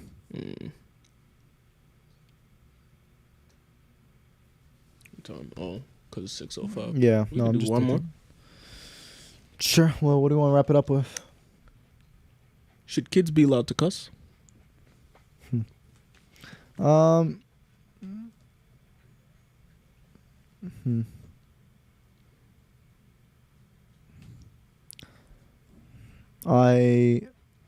Good question. Yeah, I'm trying to think of what circumstance. I'm gonna say yeah and no. Like again, you know, 'cause it's very circumstantial depending on what situation. I would say. Here's the thing: if it's cussing in a form of expression, it's definitely. It's tough. Here's the thing, because here I'll tell a little story real quick, and I wasn't even cussing, fam. I was grade 3. I was obsessed with saying what the heck and what the hell. Yeah. I got in trouble for that. I got called home, and she's like, Ben needs to stop saying what the hell and what the heck in class, because it was like a bad word. And I was like, I didn't say it was a bad word. I was just like, for real. I wasn't saying, man, fuck these kids. You know what I mean? I was out here. Wasn't even that serious. Yeah, you know what I mean? And I was like, what? So here's the thing. I think it has to be used contextually. It has to be used in a proper setting. I mean, if you're young, like younger than freaking, I don't know. Here's the thing. It's like I don't want my kids necessarily cussing around me until they're a certain age. Like it's like if you're out there cussing with your friends, like make sure it's for expressive purposes and not like you're not in non-derogatory ways and all that stuff. Like if you're just like, yo, I have so much shit to do, or yo, like fuck this guy, you know what I mean? As like a joke, like you know, like I can't. Like certain things like that's more acceptable. Just go do it with your friends. If you're gonna come home, like I don't want us to hear that until like I don't know what age. Probably like maybe like high school. If you're in high school, that it starts to become more like, okay, now we're starting to be adults now. You can use it in a proper context. Late high school, if anything, for me. But but not before, personally, definitely not before high school. I'm like, bro, like you're still young, yo. Yeah, no, for real. And if you're gonna do it, I don't even want to know about it. I don't even want to hear. Like, because I can't stop you, but just do it with your friends, yo. And just do it. Don't do it in a bad context. That's what I'm telling my kids. Once you're in high school, I'll start to be more accepting of it. But even then, it has to be very limited, though. I feel you. So basically, high school is where you're saying. Yeah, I'll be more okay with it. Because even like growing up too for myself, I was always kind of like hesitant to like use it in an expressive way around my parents, because I still felt young. I still felt like, like I shouldn't be saying this, you know. But as I grow older, especially now, I don't give a fuck. Like, of course. I mean, like we've grown. Yeah, we're just like I'm just around my mom, and we're just dropping it like it's nothing, you know.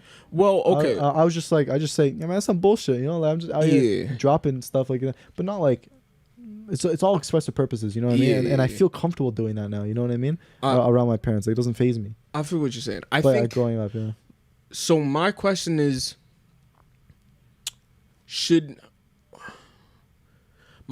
rather like, why is it a bad thing for children to cuss? And because that's something I personally don't understand. And the reason I say that is because cuss, like, swear words are words to me, right? Yeah. You know what I think it is, or at least from me? What? I think it's demonized, or why it's bad for kids to cuss is because they don't know the context in which they use it, and they're just going to say it for the sake of saying it. I disagree with that, because... You think so? But do you think when I started, I remember the first time I cussed, it was in grade 3, and since then I have been cussing. Now,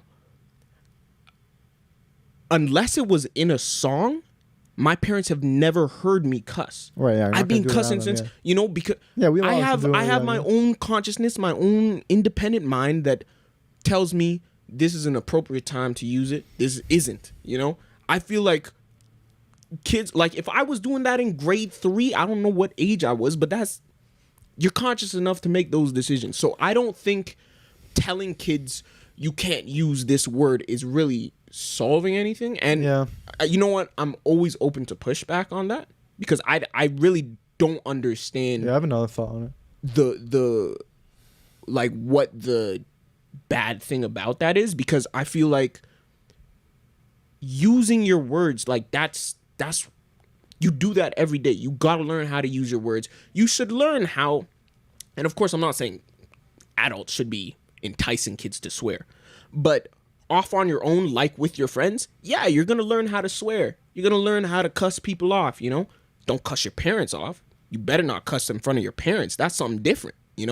But I don't see a problem with kids cussing in general in an expressive form. But yeah, I guess I don't know. I think it is.